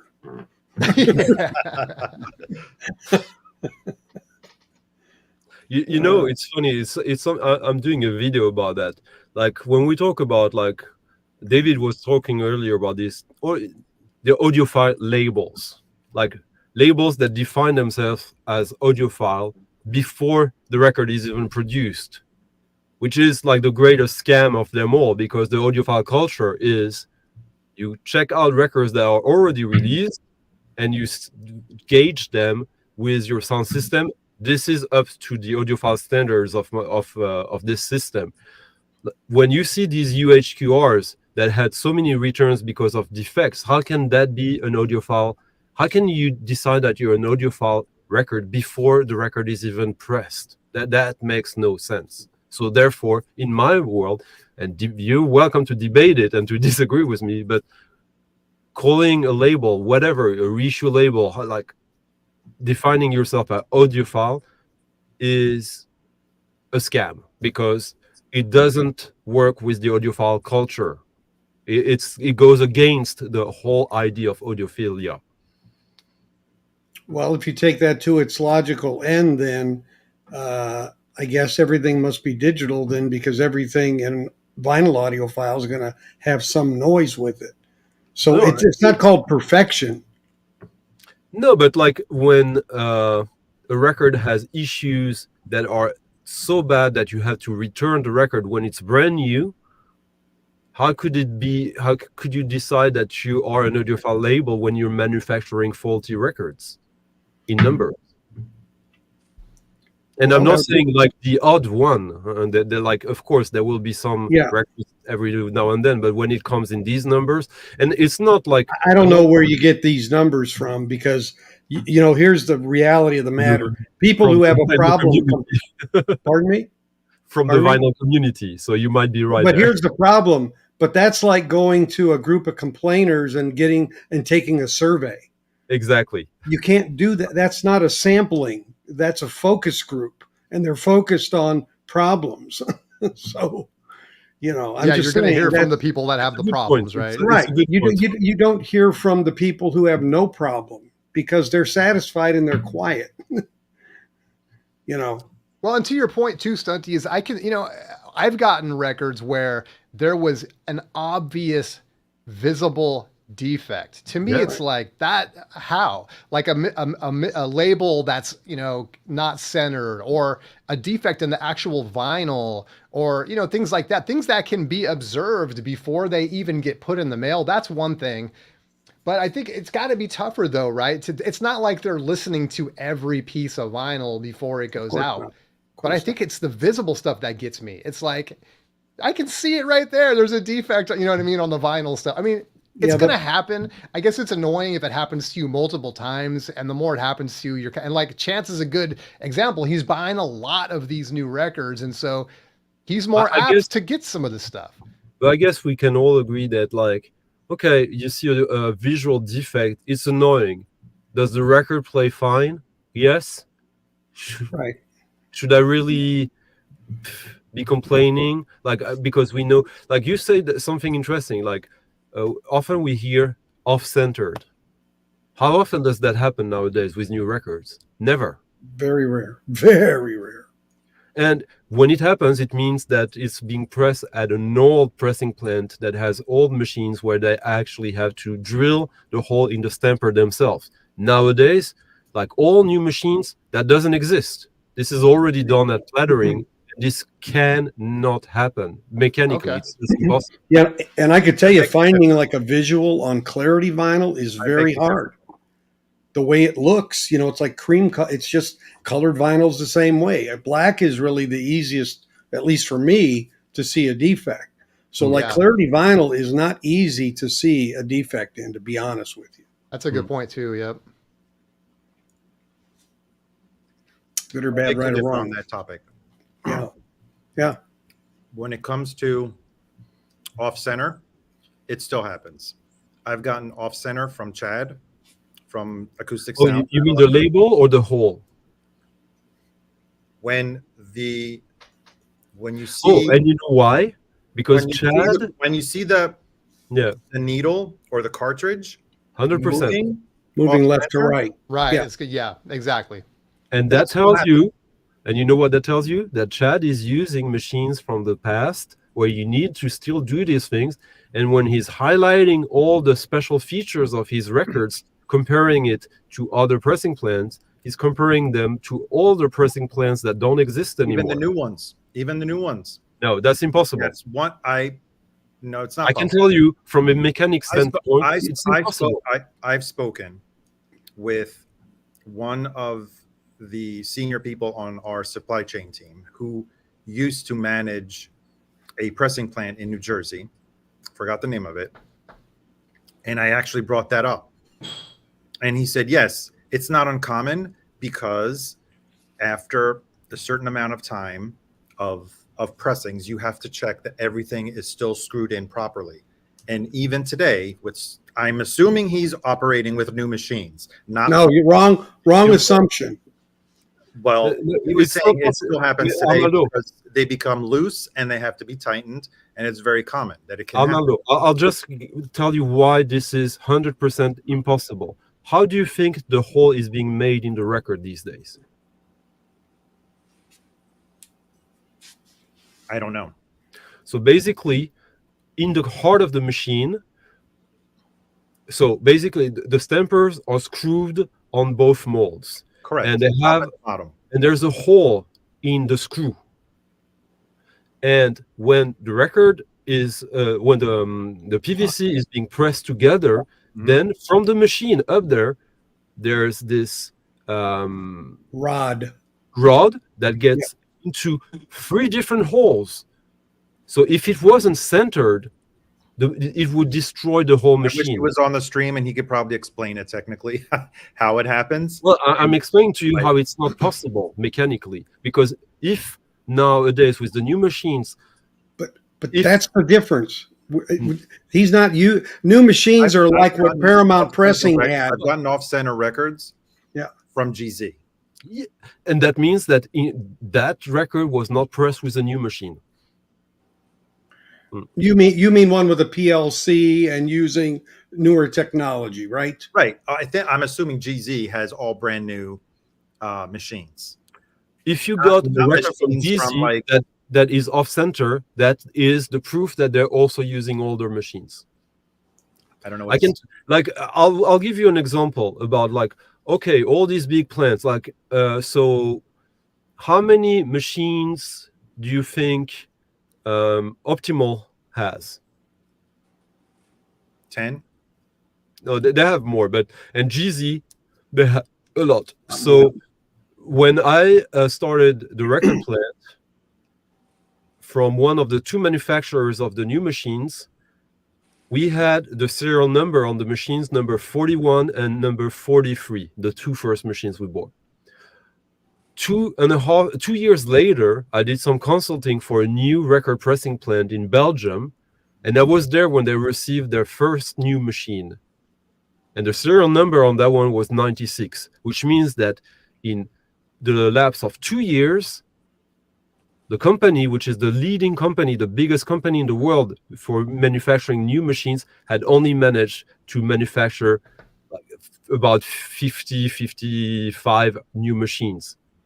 So that tells you how long time it will take before the whole, like, I don't know the word in English, cheptel, like the herd of machines around the world allocated between different record plants, how long it will take. Because also within these 2 years, they had quadrupled the numbers of employees as well so it's not surprising to me that GZ, with like probably a capacity of 80, 90 machines, that they don't have it all new standard machines. And that is like the empirical observations I've made from directly. So I'm if there is another explanation how that happened, there's maybe other paradigms, but like the most likely explanation and the only one possible is that it's not one of the 2 new models of new machines. I don't know. I didn't mean to bring up a topic that would get, I mean, be so controversial. I know for sure that this is a record plant that is only 10 years old. Yeah. So you do the math. I don't know if they started off with older machines or new machines. Well, the math is also that if you buy an older machine, it costs you like 4 times less than the new machines, because these new machines are expensive. So if you're starting a new record plant, if you're on a budget, and if you have space, also, if you're, for example, in the US, it can make sense to buy older machines if you have access to them and they are in good functional condition, because then you can actually go into production quite fast. With the new machines, it takes a little while to learn them and to do them properly, because there's basically only one instructor in the whole world for them, and he works in Sweden or in Canada. Right, Canada, yeah. And to your earlier point too, Stunty, is that like if it's cosmetic, everyone's going to be different, right? But for me, if it's cosmetic, it's not as big of a deal. Even if it's a defect on the record and it's not audible, but I have had records where you take them right out of the shrink and there's a visible defect and it's audible. That's to me where it's like, oh man, I mean, Yeah, then you have all rights to complain. and it's black wax. It's not, you know what I mean? Right. It's not even clear or The whatever. thing is that, just think about it. Like, for example, Jose, who has his label, he presses 300 copies or 500 copies, and you get a record from his label, and there's a defect, and you complain to him. He's not responsible for that problem. He's not the one who caused it. Like, if you decide to take him accountable for it, that's your prerogative. And if he decides to agree that he's responsible for it, that's his prerogative as well. I think, because as you said, like, it's, as David was saying, like, if you want a perfect record, go digital, in a way. So sometimes you're unlucky, and if you really want the physical format of that, sometimes the perfect version of it or the most perfect vinyl doesn't exist. And if you're not happy with that, well, there's not necessarily a solution for that. But it's also from a moral standpoint. Like, if you're complaining about the condition of a pressing to a small indie label that had nothing to do with the defect that was on the record, it's probably not the same as if you're complaining to Rhino or to BMG if you got a faulty record, which is still, in the end, not necessarily their fault. It's like the defect happens either during the cutting or the pressing or the condition, if it's a scratch, then it's probably distribution. Yeah. Well, one thing for sure, as I noticed when I go to the plants, people, the only time the record is always checked in any way, I guess 2 times. It comes off the press. Usually the person who puts it on there usually flips it over and just takes a quick look. But then when they package it, right, that's when. But after a while of doing that process, you get a little complacent, I think, too, in that, just from an operational standpoint. So really, if there was a way to have a camera scan or something to look for a defect, that would be a much more objective, pure way to do it if that technology existed. Yeah. Right.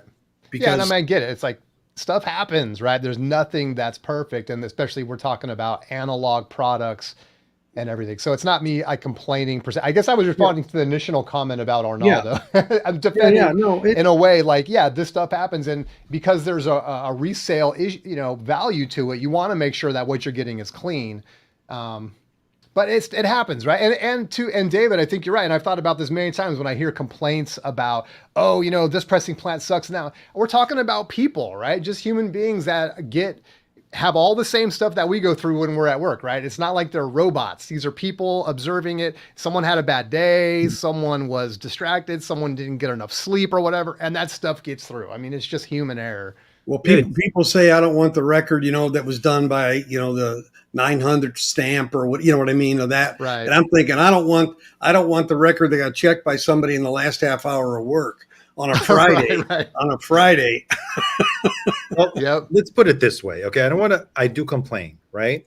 That's where we started. Okay. Yeah. That's why he had to step away so he could have a moment to just. But I am more tolerant of a lot of things. I know that's not perfect. Like David said, it's not a perfect medium.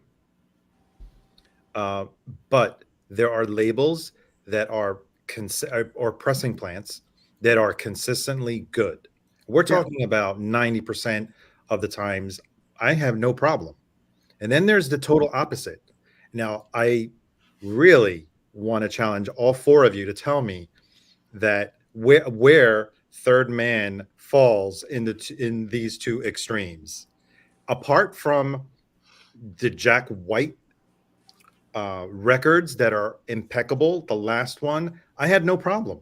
I almost can say it's a perfect record in terms of pressing quality. To some of those Verve by request, the 2 or 3 titles I bought, I had to, it was either warped or really bad surface noise, like poor quality vinyl. You could hear even after cleaning. So Do they And do you're the right, and cutting? there are notorious records or whole series. You know, if you're in the jazz world, the 75th anniversary Blue Notes are that thing. People hate them because so many of them came out with issues, surface noise, and stuff like that. So, to your point, yeah, famously there are records that are just poor pressings. Rainbow But you went say out of business pressing. because of that Beatles box set. Yep. It was terrible. You realize though that when you say poor pressing, and you say background noise, constant background noise is most likely coming from the cutting. No, because then I've gotten a replacement copy and it was much quieter. And That can happen. But you like, right. if you have a whole batch of records where you have background noise, like the pressing basically, yeah, it's still a little bit weird. I know it can happen, but it's still like statistically, like when you press a record, you press what is on the stamper. You can't really, the defects you can add. So you don't is- think that the quality of the vinyl that you're using can produce some kind of surface noise? If you do a splatter or mixed colors, yes. If you do a united color, like a one color, not really. It's like there's like it. You would have had like an issue with the heating and cooling system during the pressing phase, but like notice that and there's no like why would you put these records out? And even though like it's very rare and difficult to do to press a record and to have it not look good, that is easy to make these mistakes, and you see when I hear people complaining of the usually white or the light colors, sometimes there's a residue of what was happening on that press before, and there's like a little speck of black somewhere on your pure white. The little speck of white of black is easy. So basically, when you do one color and then you change the color, there's that's what I said. Yeah, that's what I said. I'm not that type of complainer. It is what it is. If the color's not perfect, I understand the why that happens. This sounds like a gold record. Usually, but when every time you finish with an order and you have to press the next one and it's a different color, you have to purge the machine so you get the perfect other color. But every time I have to do that, of course I do myself a special unreleased variant color of like a mixed and I have these editions of records that are not supposed to exist and that I keep for myself, and maybe in 20-30 years maybe then I will like Jason, do you have that variant? Huh? Jason. One for me too, just quickly, because on Arnaldo's notice, you mentioned Third Man. I wasn't going to bring it up, but I did a review on this record. Oh, sorry. Hang on. Now we can read. Yeah. Hold on. Whoa. See all my camera You're way too sophisticated. My goodness. I know. Okay. So this record just came out. I got it the day it came out. I wanted to rush and I wanted to do a video on it. It was like early in my YouTube career. I'm like, I'm going to be the first guy to do a review on this record. I spun it and it sounds fantastic. It was really good. I made needed my to video. copy that. Yeah, man, go out and buy The Awakening, Ahmad Jamal Trio. This thing's fantastic. And I got slammed because people were like, my copy sucks. And when I did my my review, there wasn't even any Discogs reviews yet. So I run off to Discogs and sure enough, you had a wide variety of people. This is fantastic. Like the acoustics are great. No surface noise. You know, it's quiet, blah, blah. And then you'd get the exact opposite. This is garbage. So I don't know how many records they put out on that first day, but we're talking about like a very first pressing of this, right? The day it Multiple was plants. issued. Do you know if it was different plants or? Well, Third Man, I don't know. I don't know if it's, Oh, it was I don't just know how Third that, Man? Okay. yeah. Okay. And I sent them an email. And of course I wasn't expecting much, but I figured I'd say like, you know, there's a lot of people complaining. I made a video. Mine sounds great. Right? What's that? They have 2 pressing plants, one in Nashville and one in Detroit, right? Oh, Yeah. do they? Yeah. Yeah. I mean, maybe that's it. I don't know. It could be that. Check the dead You know, wax. There's one thing that people don't necessarily talk about that can happen during the pressing phase that could actually impact the quality of the sound and the pressing. It's generally with a stamper in modern days, like since like the mid 90s, you make between 1,000 and 1,500 copies with one stamper.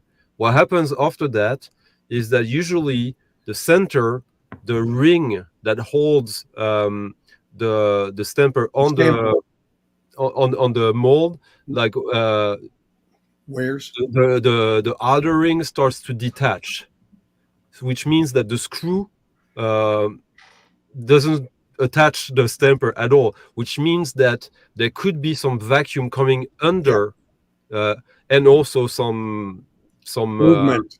some movement, Yeah. and it will definitely impact like the cooling time and all these things. So basically, if you're cheap and you think, oh, I'll press like 2,000 with it, Yeah. there's a good chance that and I wouldn't be surprised if that happened more often than I would want or believe it does. But aren't you supposed to max out at 1,000 and then switch the stamper? That's what you're supposed to be. That's what you're Supposed to do. Because But statistically, around 1,000 records, that's when the outer ring starts to be cut, detached from the actual stamper. Sometimes it lasts longer. Sometimes you're lucky and it could last for 2,000. And until this starts to deteriorate, there's no reason to change, Right. because right. like the actual people who say that the stamper, the groove will be worn out, it's not possible. It's not true, because it's just plastic. There's never any friction with anything but molded plastic. I see John Bandy. I understand what John's saying. It depends on what one is comparing the reissue to. That's an issue. Folks many times have no reference what exactly they mean by great sounding. Having said that, I think all of us here can hear a record and know, like, this is a good sounding record, this is a bad sounding record. Now, the nuances of pressing and this to sound as great as the original, yeah, if you're not A/B testing it, but at the same time, most of us can hear a record and say, okay, this sounds dynamically good. There's not, I could, you know, all the instruments are coming through, the vocals, you know what I mean? Like, we know what a good record sounds like because we've heard enough of them, and we know what a bad record sounds like. But I understand what you're saying. Yeah, that could be a factor. But yeah, But I think most supposed of to us be the could recording. cold listen to something and say, like, is this good or bad? Yeah, well, it could also be, of course, the recording, the mics that were used, the mixing that was done. I mean, a lot of things. It isn't always the media, obviously, is, you know, it's a contributor, but not to the core of what was recorded. Yeah, very true too. Yeah. Yeah.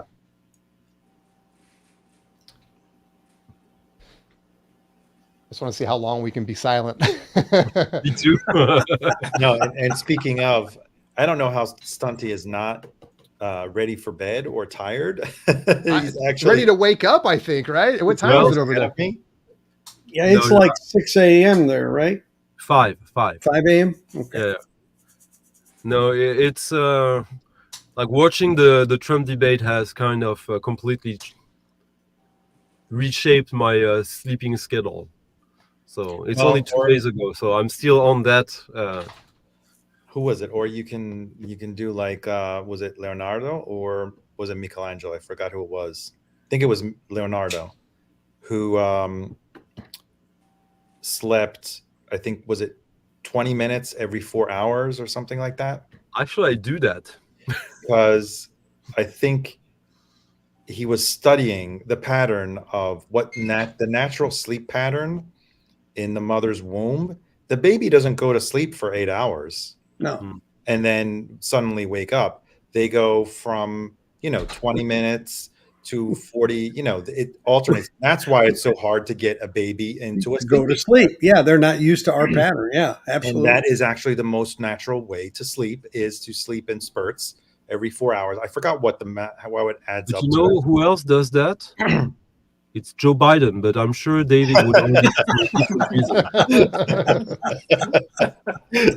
That's pretty good, Stoney. I'll give you that one. Oh man. Pretty But good. yeah, I actually wonder if you can enjoy 20 minutes of sleep every 4 hours.